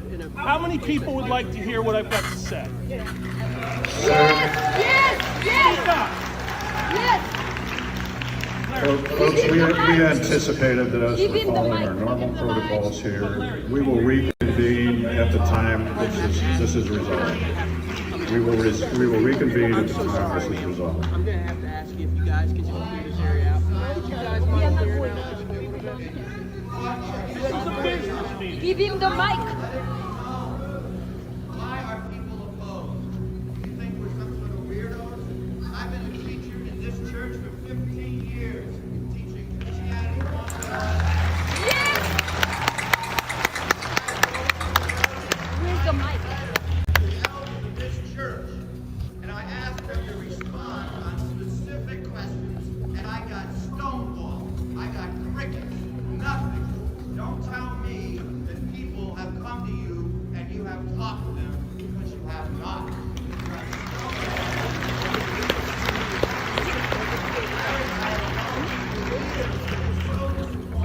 In the leadership of this church. So disappointed. I prayed this morning, Lord God, this is terrible. This is my church. I've been here for 20 years. Our church for 40 years. 25 years. Standing here. It's God's church, not my church. Excuse me.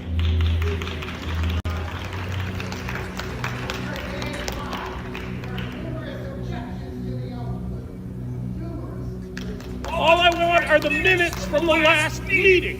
Tell us what happened on June 30th. You couldn't even get a quorum for the March meeting. What does that say about the elders in the church? So we got to admit the December minutes into the June meeting. They should be read here now so we understand where we were and where we're going.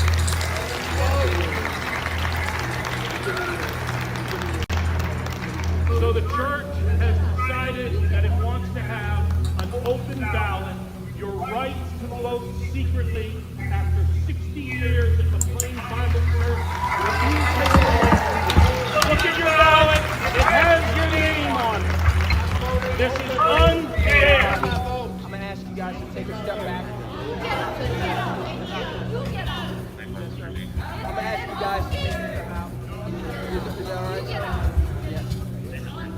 Yeah, I appreciate it. All right. I'm going to ask you guys to clear out just for a second, and then we'll get back together, but just for a second.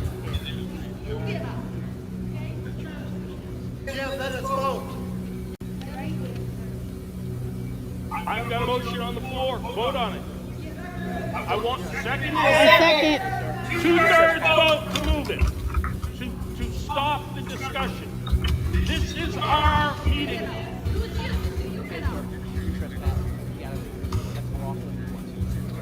You are not being Christ-like.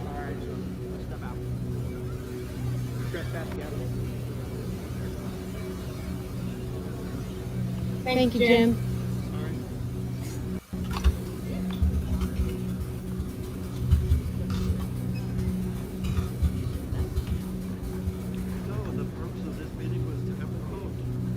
The purpose of this meeting is a congregational meeting. Keep in mind, St. Paul exercised his right as a Roman We've lawfully citizen. requested. Please come on. We have lawfully That's all we are asking.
And there we have what happened on July 18th. There were, let me see, there was something I wanted to say. Having a Joe Biden moment. Sorry, guys. I was going to comment on something there. God willing, I'll remember what it was. I'm going to read. So the very next week. So that was July 18th, and you could see he had some support. Larry Cooper said, "This is not how the meeting was orchestrated." An admission right there. Oh boy. Yes, sir, Commander Pigeon. Sandy, I'm gonna let me see. Hang on, Sandy. I'm gonna give you a link right here in the stream, and this is just for Sandy.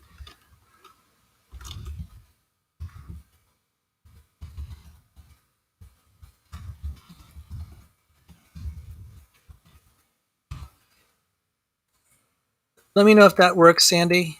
And if you have problems, we'll figure something out. I'll try to email it to you or something. So, I'm in trouble now. The boss is here. he wants to say something. We have a letter from Jim Power that he wanted distributed where he would explain what his grievances were. And while we're waiting for Dr. Pigeon, if you go to, I hear someone trying to get on board. His grievances were. And while we're waiting for Dr. Pigeon, if you go to Sandy, sir, speak your mind. What's happening, brother? Well, this has been good for business. I'm getting our Apologetics ministry up and running now. And I said, well, we've gotten more traffic because my show titles like molecular biology and Christianity or zinc finger proteins just wasn't getting any traffic. But hi, There's Mrs. the commander Pigeon. in chief there. Oh boy. So this is I'm finding this is a way to get kind of the apologetics ministry started, because they probably wouldn't even know about the apologetics ministry in the Northern Virginia area if I didn't do this. So kind of how Lord works in strange ways. It's working, brother. It's working. So, any port in the storm, so you know it. So whatever's on your heart, brother. Oh, nothing. Just I'm enjoying the banter in the chat room there. But yeah, it's really unfortunate. And Jim Powers has been there for years and years and years. Got a great witness, and he's part of the quote small group of radical conservatives in the church, unquote, which has grown exponentially. And it's just funny. These guys just keep throwing gasoline on the fire, with Platt giving these things in the first 15 minutes of his sermon every week. I know we're getting all this advertisement. Yeah, it's like Josephus and Suetonius and Thallus and Tacitus giving enemy attestation about the Christian movement. So it's just adding to it. But yeah, a couple of people were asking, why is it that we had to have a second vote? Okay, dear. Am I in trouble for keeping you up late? That's all right. Oh, we had. I'm sorry, Mrs. Pigeon. We had a small tornado go blow through. So we got trees down all over the place here. So man, we can't get out of our driveway. So I got to get to sleep and get up at zero dark and start up the chainsaw. But we got a Fairfax police are out there blocking the road because it's so bad. But anyway, I'll stay on just for a minute or so.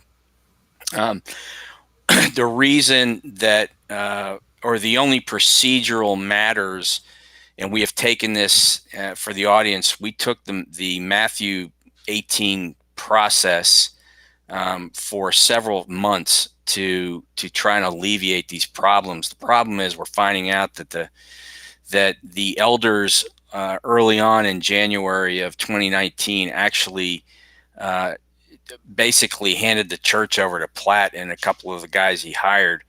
And so we no longer really have a board of elders.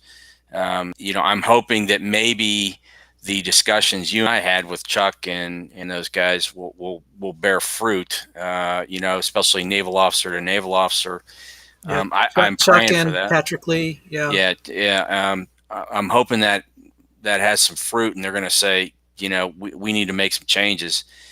The problem is that, these guys are in so deep now that, it's going to make the cover up worse than the actual bypassing of the church constitution and the joining in the SBC.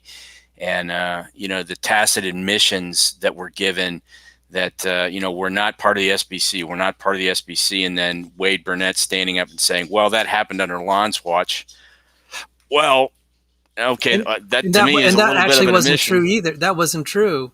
There was a No, it partnership, wasn't, but it was an admission that we are part of the SBC, so, as far as the documents that were signed by the interim pastor.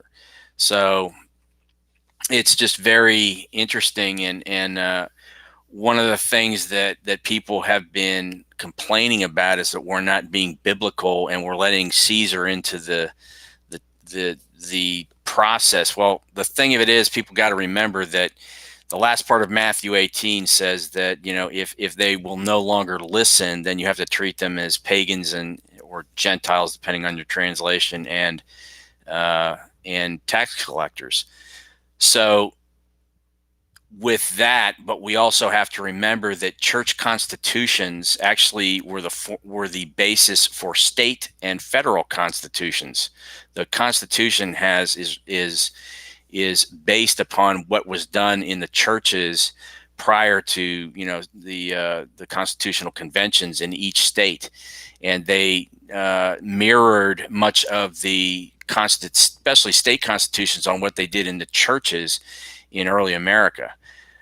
So what we are contesting is the process and the business processes and the fiduciary responsibilities that are not being met, which are biblical. And 1 Corinthians 6, several guys said, you guys are not following 1 Corinthians 6. 1 Corinthians 6 is taken out of context by these guys, because 1 Corinthians 6 deals with Christian brothers immediately suing each other without going through a Matthew 18 process.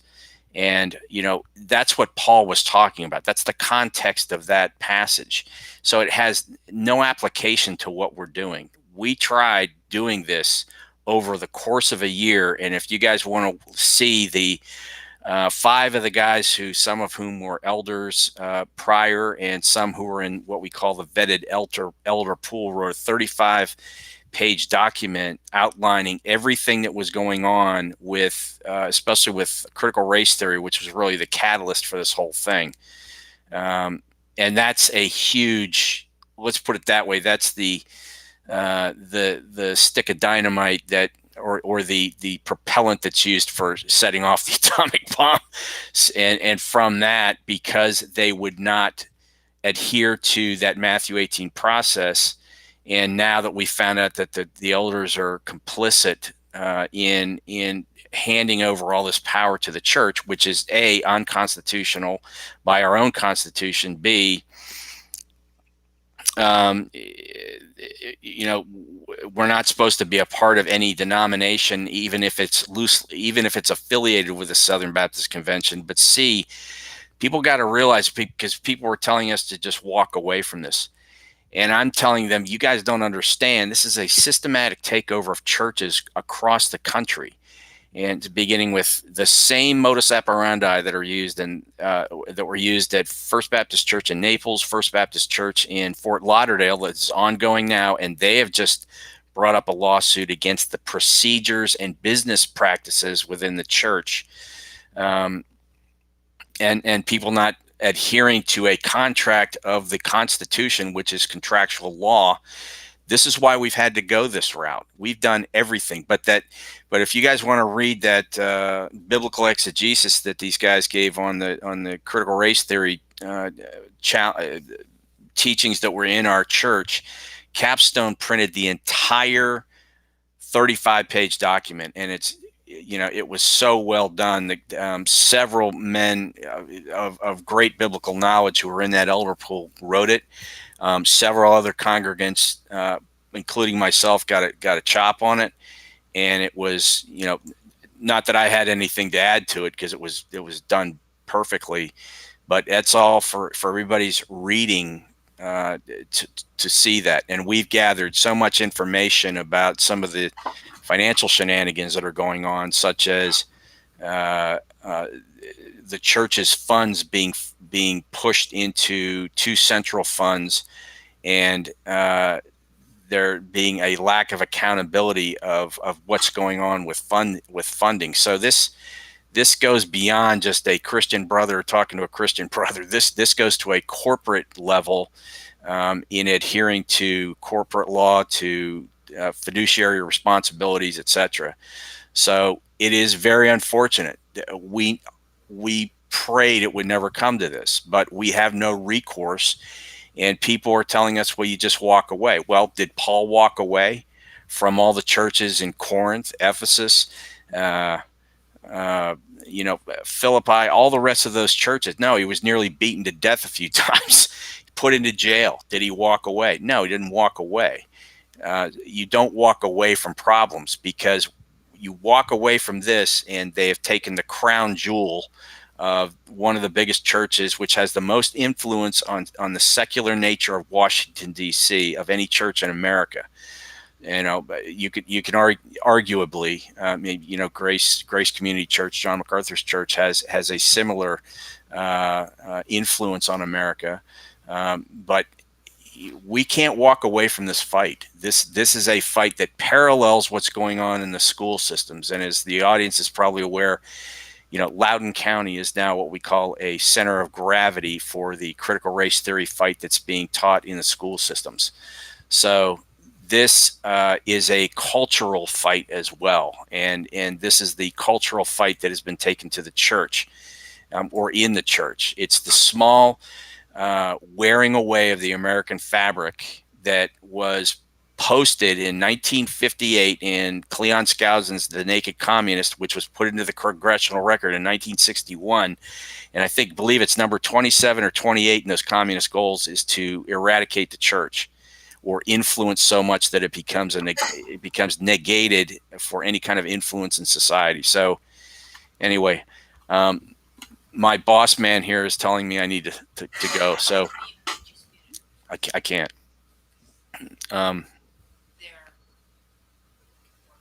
Okay, good.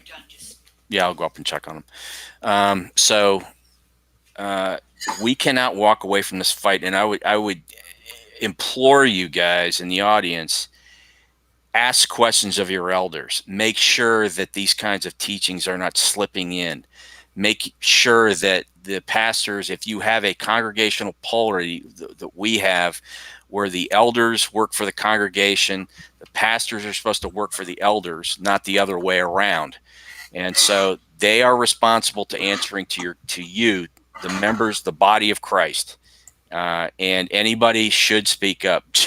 Jim Powers, man, he's one of my heroes. But I can tell you that, and Lucius did a great job. Lucius has got a tough job. So. Oh goodness, yeah, Lucius, if you're listening, we love you, brother. Yeah. We know, we don't want you to lose your job over us troublemakers. No, Lucius he is my brother in Christ. He is a true man of God, brother in Christ, and he's felt the sting of all this, and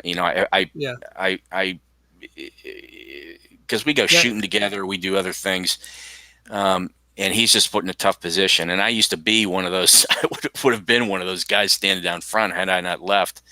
But those guys are in a tough position. So he had to escort Jim Powers. Yeah, that was Lucius. So Lucius, we love you. Yeah, he's awesome. Oh, Lucius is awesome. So I found you got it right. 27 in Skousen, and I'm going to just show it on the screen. It's actually chilling how accurate this is. Yeah, and if the 45 Communist Goals of America, guys, we're at least halfway through them. It's man, what is going on in our culture? So this is a fight not only in the church, but you've got to stand up now, or you're going to have nothing to stand for or nothing to stand on. because this parallels all the other CRT baloney that's going on in the entire country. So we got to stand for truth. So there was a question, why have elders handed over all the power? One of the reasons is probably just they presented logistics. it. They presented Yeah.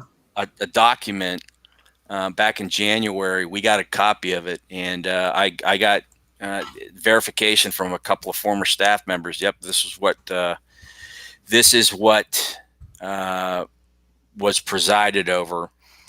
And my gut feeling is that because of Platt's notoriety, that they said, well, Platt probably knows how to do it better than we do, but that's not the way the church is set up. And so they allowed a lot of this stuff to happen. And I like Larry. I mean, I've gone shooting with Larry. I used to train some of the elders at the range, and so it really pains me to see what's going on. That these guys have just, turned this over to three men who are now self-appointed leaders of the church. One of them being a lawyer who claims he pastored a church, but I can't find any, and that may be true, but I can't find any record of it. But he is a lawyer. He is not a pastor. He's never been to seminary, as far as I know. So why do we have a lawyer as the executive leader? He's the executive pastor for leadership. And if you go to the McLean website, and they have since put up that elder frequently asked questions to kind of refute everything that we're talking about. And there's some serious weasel word lawyerly language in there that is very squirmy, to say the least. So we've got all the information, and we're going to march on. Things are going to be exposed that are very, very troubling. But I would implore you guys, because I gotta get off the horn here, but implore all of your congregants in your respective churches to start asking questions when you see this stuff creep in. And one of the guys who originally objected to Platt, really a good biblical scholar, said that he objected to Platt because he had studied Platt before, see that he was already woke years before. But what happens is you place truth, you squirm in, something that may smack of truth, and then you place truth around it. And that's what's happened. And that's a parallel to what's going on in society. For instance, Black Lives Matter. Well, who would object to the line Black Lives Matter? Who objects to the, Affordable Care Act? It's all weasel words. It's all lawyerly language to dissuade people from rejecting it, because they don't dig in and they don't do the study on it. So please ask questions. It's your right. It's your duty as an American, but it's also your duty in the body of Christ. Remember, as R.C. Sproul once said, Christianity is not Mr. Rogers' neighborhood. Jesus flipped tables over in the temple. He called Peter Satan. Get thee behind me, Satan. Paul was nearly beaten to death for what they did. None of the apostles gained anything from what they did except for their final reward to be sitting, near Christ in heaven. So, the end. We know our end state. So the world is, but a vapor for us. But we still have to stand up. And as Forrest Gump would say, that's all I got to say about that. Well, I brought up on the screen, and Nicholas was like, what's that document? So this was the 1958 document you were referencing, and it has the 45 goals of communism. Is he referencing that, or is he asking about the 35-page document? I think he's asking about this document. He said it looks really important. Well, the other document, guys, since I need to split, the Capstone printed the entire. So go to the Capstone reports, and I think it was 2 days ago. They printed the entire document that the 5 vetted elders wrote up it was a biblical exegesis refuting the teachings of this. It was called GCJR, Is that right, Sal? I actually don't know the acronym. Well, it was gospel culture, justice, and racism in the church, and basically it was basically the critical race theory treatise that they snuck in under the tent, shall we say. And a lot of the home, because we have home churches as well as what we do for corporate worship, but all the leaders were required to sit through that. And there's a refutation of every piece of that. At the end of that 35-page document, the elders went through, the vetted elders, pardon me, that pool of elders, some of whom had been elders, went through and refuted everything that was in that document as well. So it's a good treatise for you to read but it's long. We're going to try to kind of data mine it and get a shorter version of it, but we'll do our best. Well, item 27, just to cover this is chilling. This was in 1958, and this is the 1963 version of it, but it was even earlier than that. So these are the goals of communism.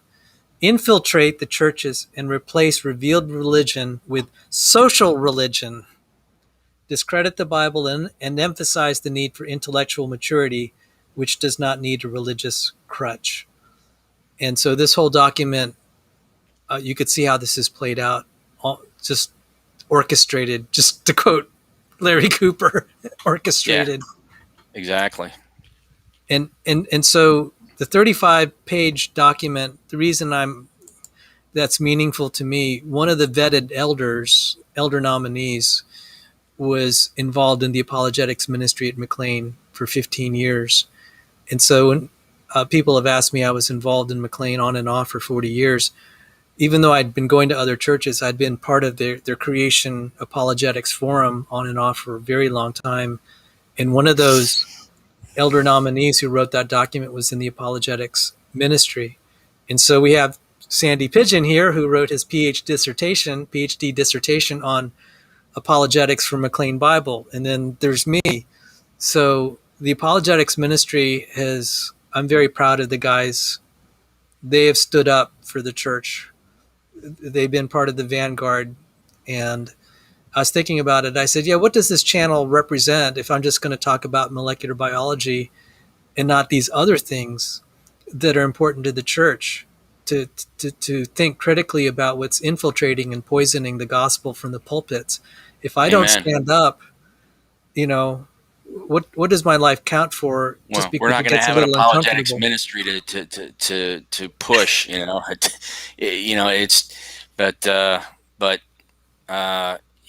I mean, my entire dissertation was geared towards the focus, because it wasn't a PhD, it was a professional doctorate. But we had to find a problem in the church. The problem I found was we weren't pushing apologetics hard enough in the secular Washington, D.C. to mirror our evangelism efforts. And so the church initially bought off on it. Yeah, we'll support you on this, blah, blah, blah. And they didn't. But so I had to do a lot of the surveys and stuff on my own. But it goes from soup to nuts how to set up an apologetics ministry. I have surveys in that. You can go on ProQuest. By all means, just download it and use it. Chapter 1 is an introduction. Chapter 2 is biblical exegesis of different things which provide for the biblical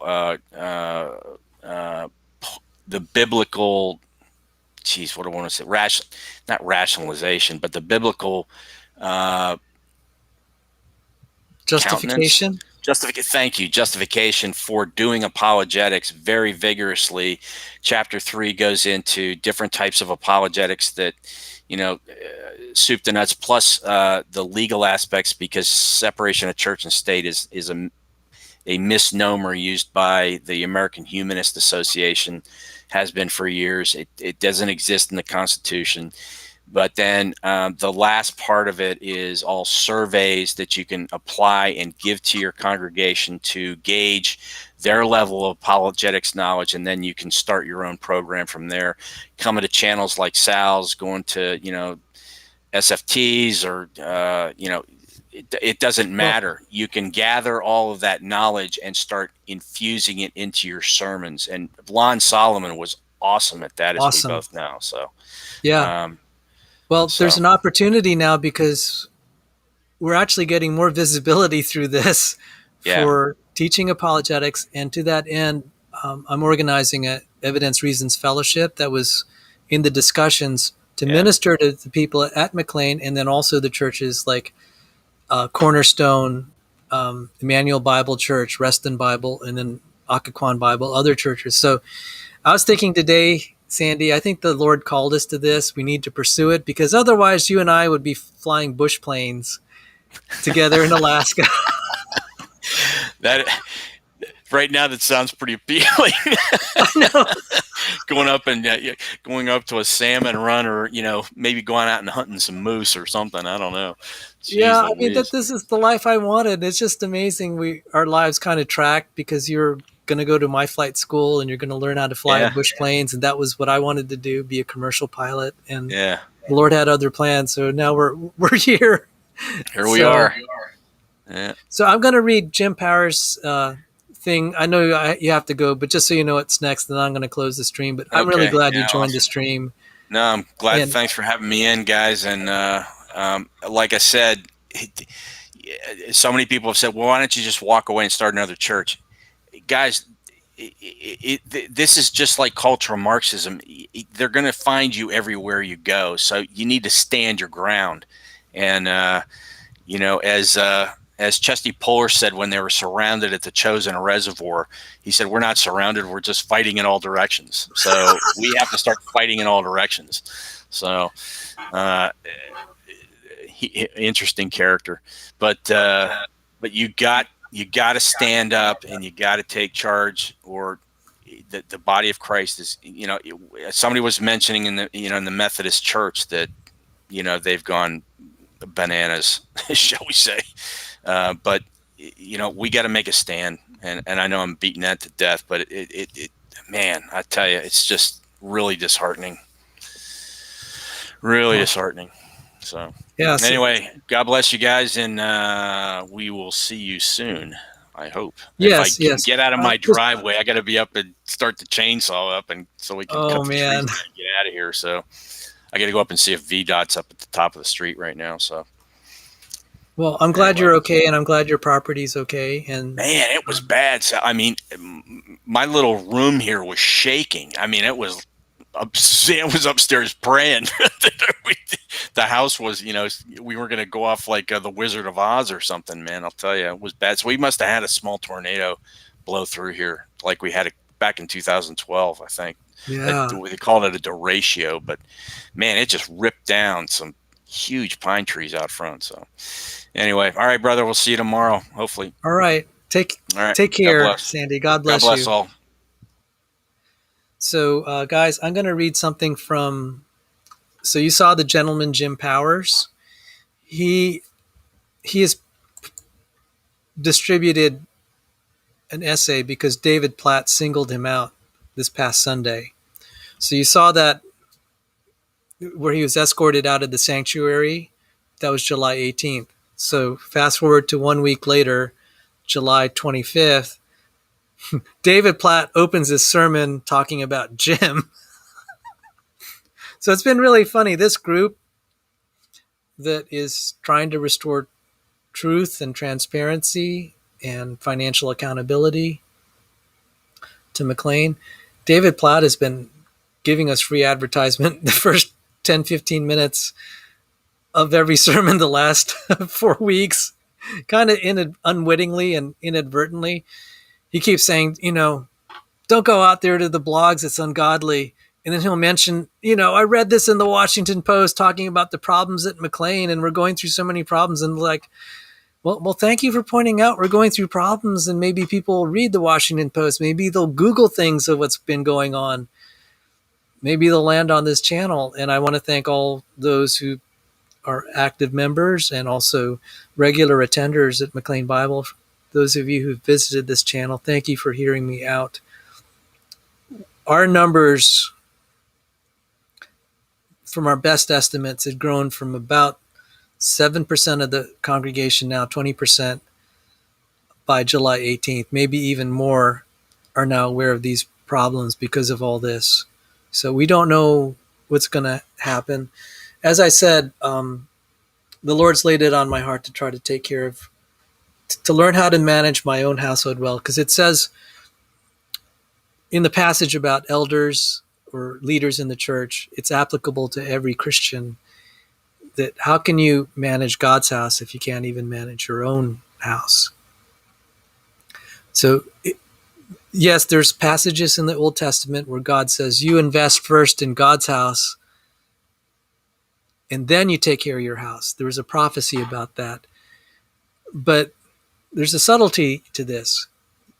You have to be skilled enough if you're trying to build the Lord's house. You don't want to mess it up. And so there's a sense you need to manage your own life well.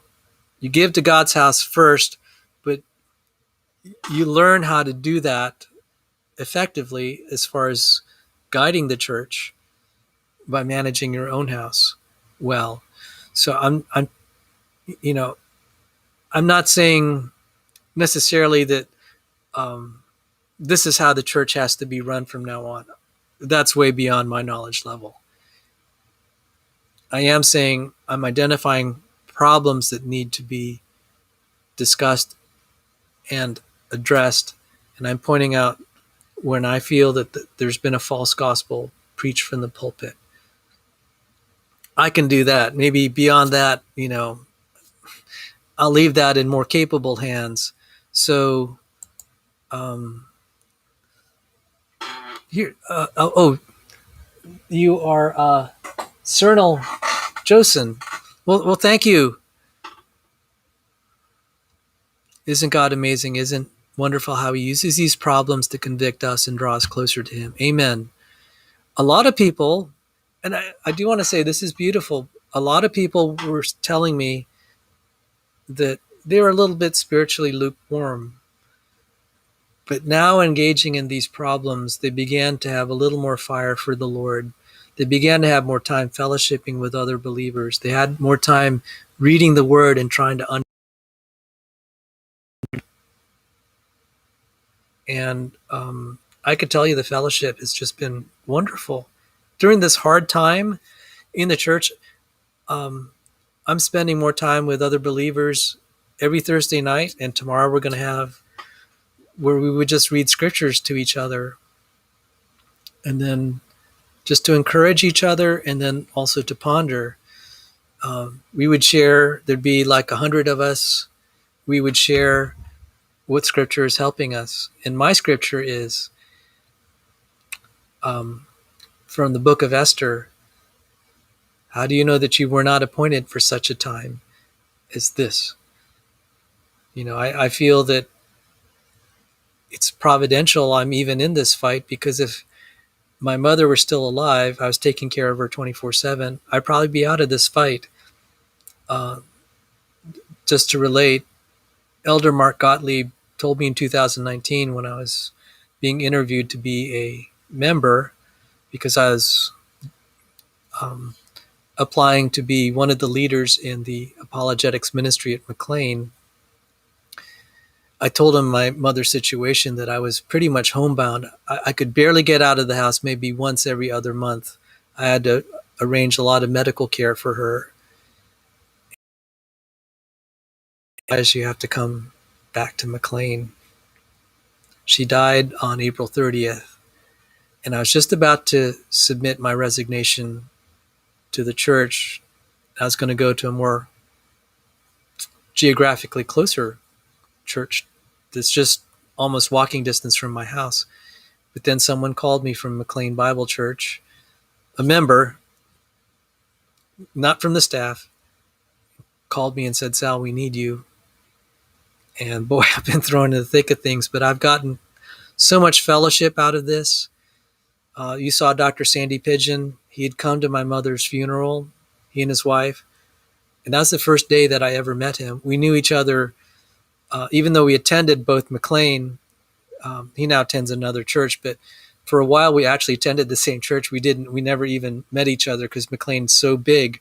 But it was through kind of these apologetics discussion here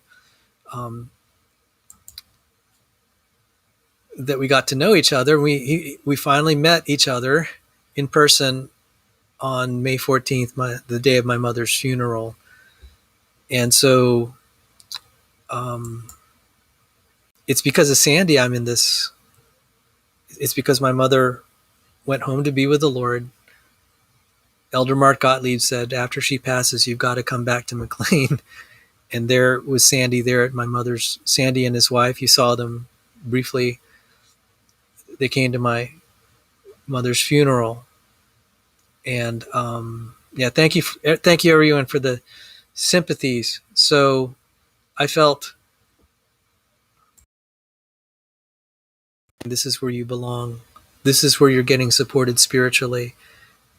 And being a part of this community has helped me, even though it seems like a total mess right now at McLean. This group of people, and you saw one of them, Jim Powers, they've been a source of great comfort to me. They've helped me kind of deal with the loneliness, because I cared for my mother for 18 years after Dad died. I was the primary caregiver, and then the last 7, I worked from home when she got increasingly immobile. I got to work from home. I got to work professionally on apologetics, specifically the field of molecular biophysics. God provided. But when she passed, I was suddenly available to help in this fight for McLean Bible Church. And, there's just some just wonderful providential coincidences that with me and Dr. Pigeon, he and I were going to be at the same flight school, and we were going to live our lives a certain way. And God called us to apologetics independently. And right after he got his PhD in the applied apologetics, educational ministries, applied apologetics, was the year I started this YouTube channel. So a lot of these coincidences were there. And as I said, it was the apologetics ministry or people associated with the apologetics at McLean, like Sandy Pigeon, myself, and others. One of the elder nominees that wrote that 35-page document. We've been kind of at the spearhead in one sense. That's not to.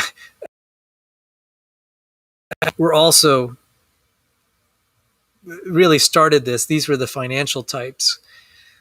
They're the ones not noticed by the church at all, but God has especially gifted them in terms of financial management. They began to smell something that wasn't wholesome here. And they started, it was a group of 4 people, God bless them, maybe even only one that started this.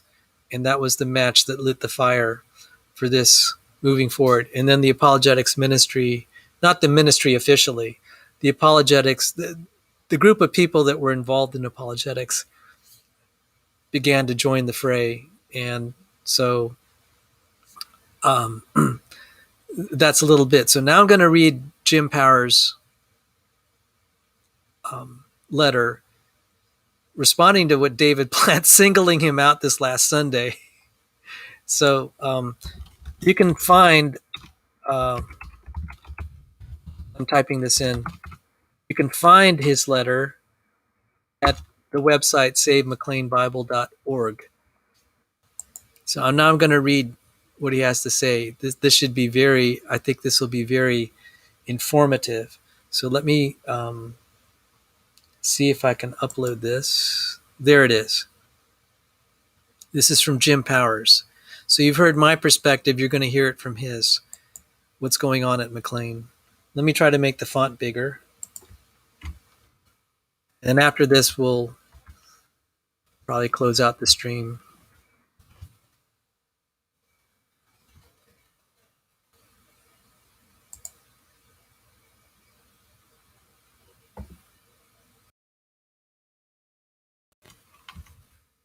In a recent sermon, that is this last July 25th, David Platt belittled me, Jim Powers, as not being a member of McLean Bible Church, who was escorted out of the church by security. sermon as a non-member was disingenuous theater and an unchristian argumentative statement. He meant to denigrate me because I spoke and have previously spoken and disagreed in a congregational meeting with his financial, staffing, and or ministry management skills. I am attending I am an I am an attending member of McLean Bible Church and have been since 2014. I consider MBC to be my church home. I am not a stranger to its staff, current or former members, or other attendees. I have been invited to multiple MBC leadership conferences, seminars. At the December 2020 congregational meeting, I spoke into an MBC public microphone to David Platt and Elder Larry Cooper and expressed the unintended consequences placed on MBC staff related to the constant pressure to cut the MBC annual operating budget and fund its associated budget in a box. Belittle the messenger and hide the message? David Platt and I have met, and he knows part of my story. We met at a Bible study hosted by Dale Sutherland when David was a candidate to be the senior pastor. I've served in leadership positions directly under MBC staff, including Pam Stroop, Sue Moy, Nate Reed, Gatlin at Focus, MBC Microsites, and First Light Ministries. And with the assistance of Chef Todd, I have helped organize multiple Thanksgiving and Christmas dinners for hundreds and hundreds of MBC members. At MBC, I have dedicated my time, talents, and treasures, which I freely give to the glory of God. And by the way, remember, you could hear the applause for him when he was speaking out. From my observation, McLean Bible always recognized different forms of membership: active members, inactive members, non-resident members, attending members, staff members, missionary members, former members, and no one really cared about membership as voting issues were nearly unanimous, so voting was not an issue. My life story is like many who identify with Jonah and his disobedience. Those of us who heard but ignored their own way through life to Tarshish. Like many others, I failed and wallowed at sea until I was swallowed by a big fish and left on the doorsteps of McLean Bible Church.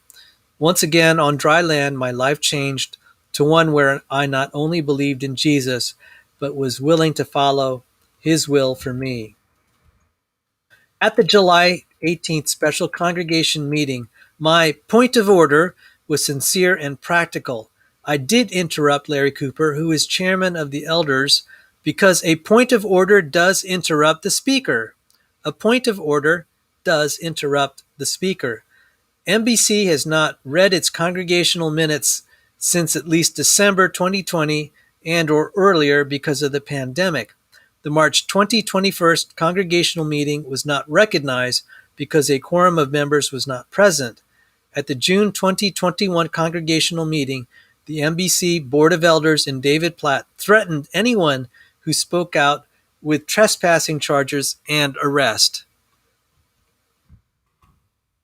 By the July 18th special congregational meeting, I was frustrated and wanted to hear previous MBC congregational minutes.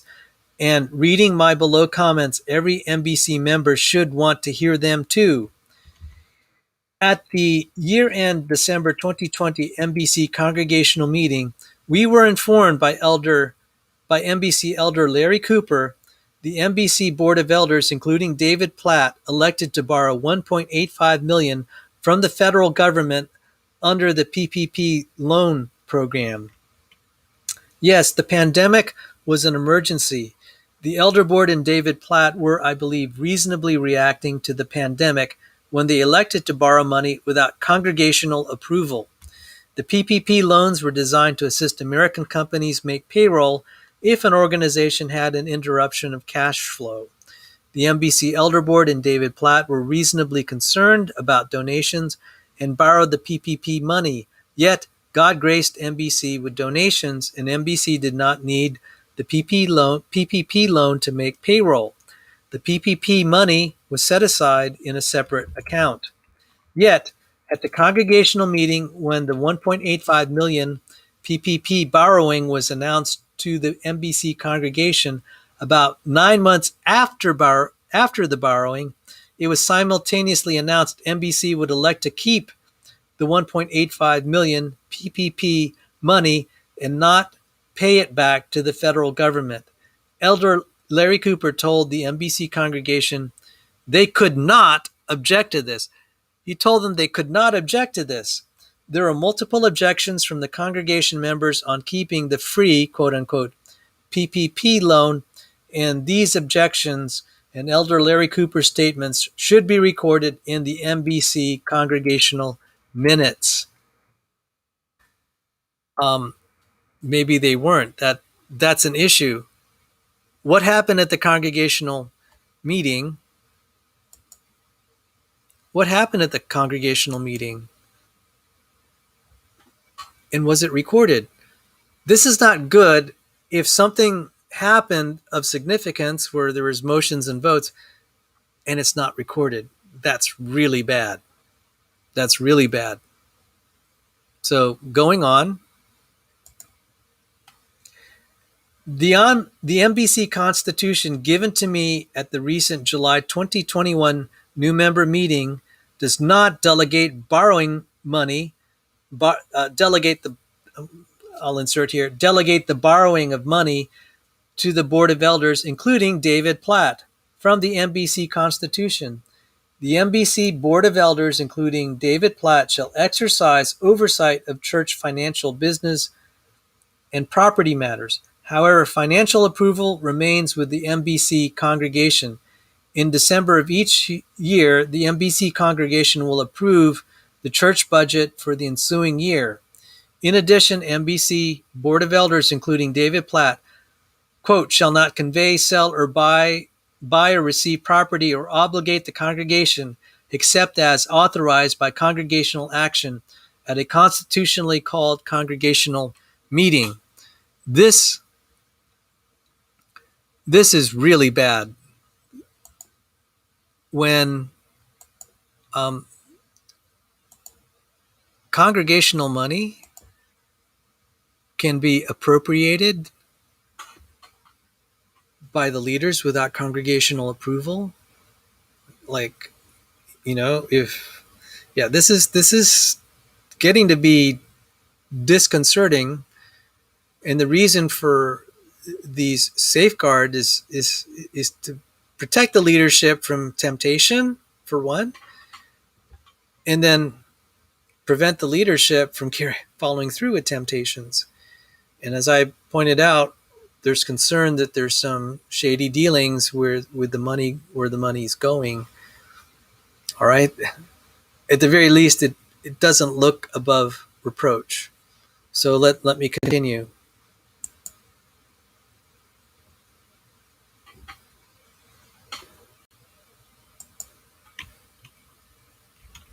My point of order was made facing the threat of arrest. Okay, so he's saying here now, this is the July 18th meeting. My point of order was made facing the threat of arrest for trespassing at my home church because the MBC Elder Board and David Platt refused to acknowledge they do not have authority to borrow money, sell assets, or engage in worldly behavior, and want MBC to fail to repay the 1.85 million PPP loan. Should McLean, by the way, I should mention this, if it probably isn't obvious. Jim Powers is very savvy financially.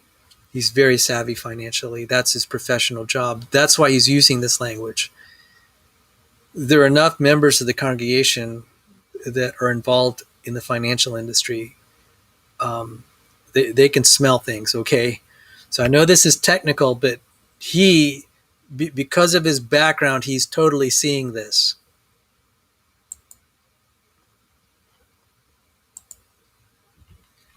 Should McLean Bible be a leader, especially amongst its Southern Baptist Convention affiliates, and pay back its 1.85 million PPP loan? Keeping the PPP money might be lawful and practical, be lawful and a practical business maneuver, but as Christians we are instructed by Jesus to be different. John 15:18 through 19. If the world hates you, keep in mind that it hated me first. If you belong to the world, it would love you as its own. As it is, you do not belong to the world, but I have chosen you out of the world. Now, I don't know where he's headed with this. There's probably something more that he could explain about. Yeah, I think Patrick Alexander understands this about not repaying the loan. Okay, so it's not elaborated in this letter what this is all about, but suffice to say, Jim he has the expertise to understand why this should be concerning. With all my heart, I love McLean Bible Church, but I think the MBC Elder Board and David Platt overstepped its constitutional authority on borrowing PPP money and electing to keep government money. Also, year-end 2020 MBC financial reporting was made incredibly complicated when Elder Larry Cooper hosted a primer meeting to compare 2021 budgets and not actual to the proposed 2021 budget. He also did not report or address any questions of actual spending. He did not report or address any questions of actual spending for the budget in a box, which I mentioned at both the primer meeting and the December 2020 Congregational meeting. And no, I was not taken away by security. Elder Larry Cooper then distributed actual 2020 to budget 2021 at the December 2020 Congregational meeting, which confusingly appears to reflect the following. MBC increased senior management to $1.12 million, and senior management is David Platt, Wade Burnett, Mike Kelsey. Okay, let me try to uncoil this. Senior management has a $1.12 million budget. This is not broken down. If senior management means David Platt, Wade Burnett, Mike Kelsey, you divide that by 3. That's like $300,000 compensation per individual. So that would include their health benefits, retirement, and salary, and everything else that goes with that. You think about that. If this is the case, these pastors, one of them, Wade Burnett, who doesn't even preach, he's some sort of business pastor. He handles all the business operations. $300,000. $300,000 to Dave Platt, $300,000 to Mike Kelsey. That's if this is correct. So what was I talking about? Financial transparency. Added to that, McLean Bible either gave or gives privileges for Dave Platt to live in an $800,000 house. Okay. Notoriously, McLean Bible has never, to my knowledge, revealed the salaries of its senior pastors, even prior to Dave Platt. That doesn't make it right. Okay. I have no problem with a pastor making lots of money. For example, if he writes books and gets huge royalties because he sold 5 million books and people are paying $10 to buy the book and he becomes a multimillionaire because he wrote such a compelling book, I'm fine with that. But, this is something the congregation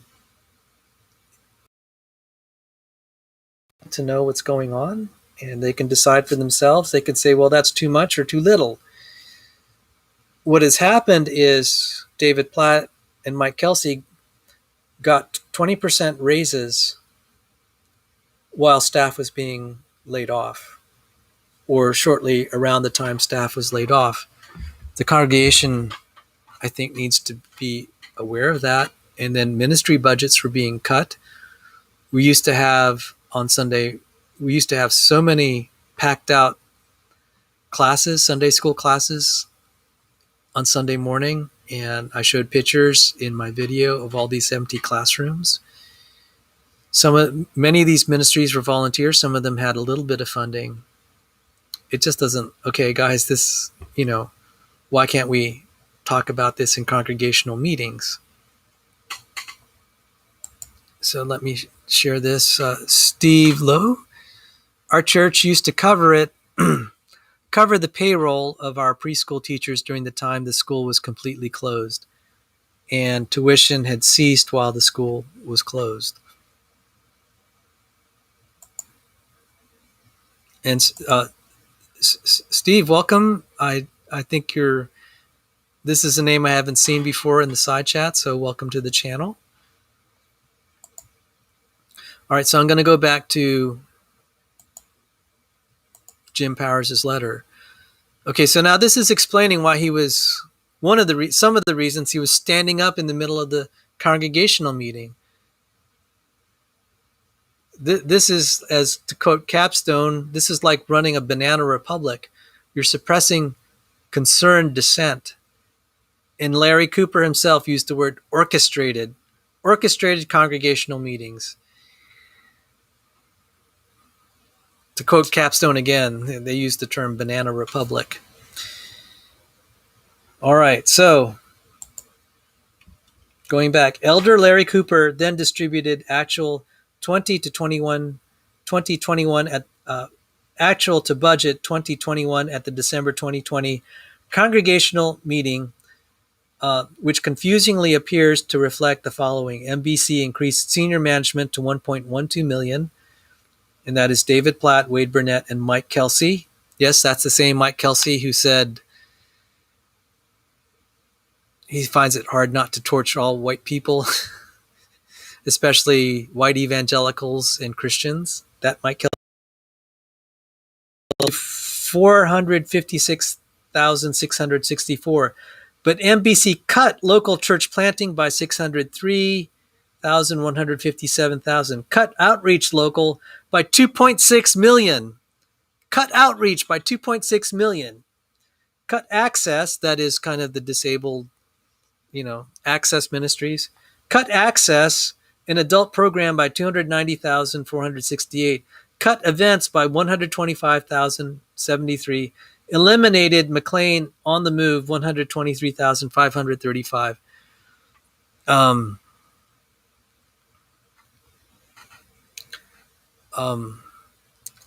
Okay, the financial swing at McLean Bible Church totals 5.3 million and lines the pockets of a few men from the hearts of many. The financial swing at McLean Bible totals 5.3 million and lines the pockets of a few men from the hearts of many. The MBC congregation needs to understand David Platt's financial shenanigans, and this is why the congregation must see the MBC minutes to reflect on objections and actions taken at previous MBC congregational meetings. Question: how do these financial shenanigans impact the long-standing vision of MBC to make an impact on secular Washington with the message of Jesus Christ? Question: will the next person who asks for the congregational minutes or asks a legitimate question at congregational meetings be escorted out by security too? Belittle the messenger and hide the message?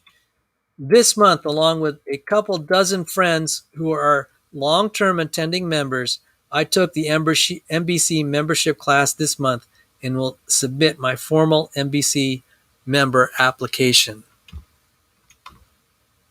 You can get this in this document, along with other documents. I'm going to post at the SaveMcLeanBible.org website. SaveMcLeanBible.website. We might be having another website. We're trying to do a little rebranding, and we're going to have some discussions about a better communication strategy. We're going to get some more professional people to help with the website. So this one that I slapped together, if it looks ugly, you can blame me because I'm not really a web developer. We're going to try to revise it. It's actually also going to, this communication strategy is actually going to affect the apologetics, my apologetics ministry in particular. So the official McLean Bible Apologetics Ministry is separate from me, even though I'm on the leadership team. So there's some subtleties there. I can't really speak in an official capacity for the McLean Bible Apologetics Ministry, even though I'm in the leadership team where prior to COVID, I was helping with logistics and planning topics. And I did provide myself as a speaker. But then again, when I speak as a speaker there, I'm not speaking on behalf. I'm just speaking on behalf of myself. But we invite lots of people who speak on behalf of themselves. That's what apologetics is. It's kind of a wild frontier where we explore topics actually outside of the Bible to help affirm the Bible. For example, like molecular biology, molecular biophysics, cell biology. That's my specialty. So, oh wow. Okay, so Steve Lou thank you for your insights. I'll leave that up. So it's been almost 3 hours. I'd like to thank everyone for the stream. I hope the audio has been coming across well. The Restream platform that I'm using is kind of choppy. So me being outspoken like this is putting me at risk of excommunication from the church. At the very least, I may not be allowed to attend congregational meetings because they said we don't want bloggers here. So I don't know if they're going to force me out.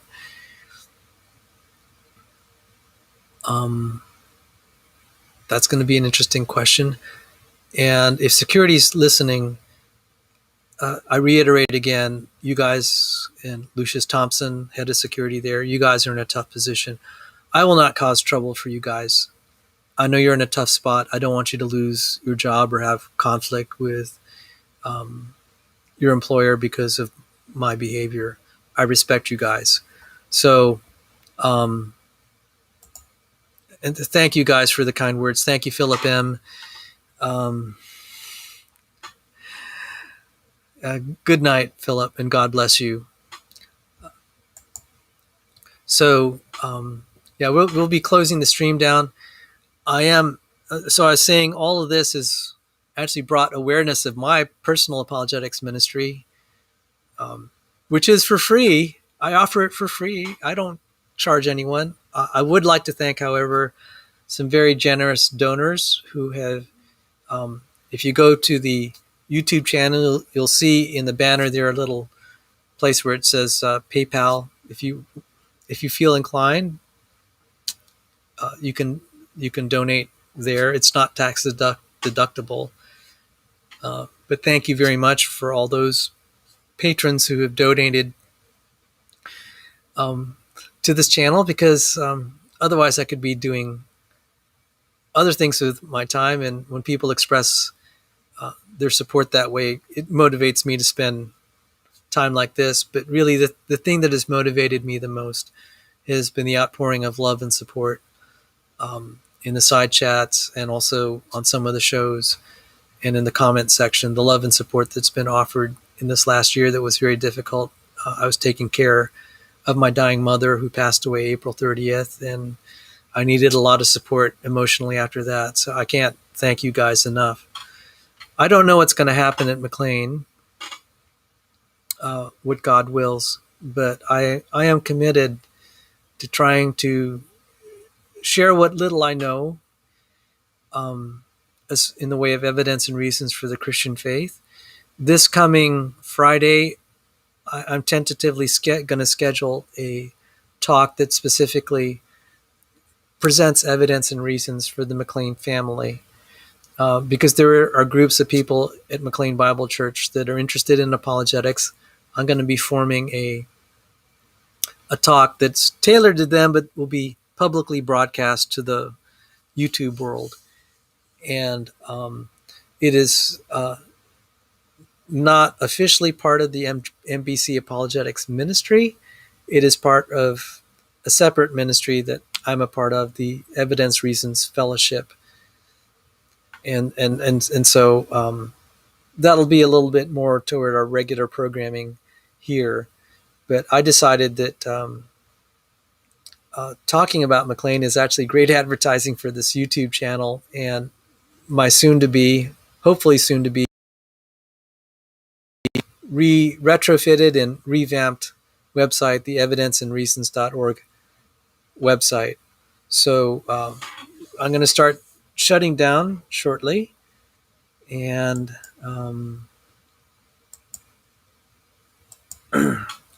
let me share some scriptures, and then I'm going to close with some music from Rachmaninoff.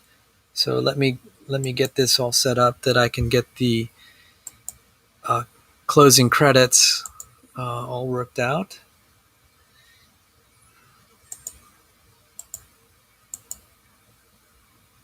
And so first I'm going to look for a Bible verse to close out.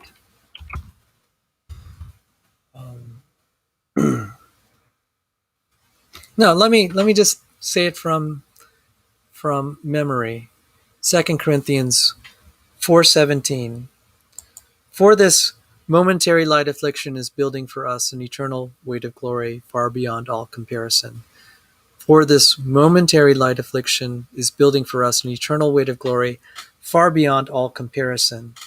And so these present troubles will pass.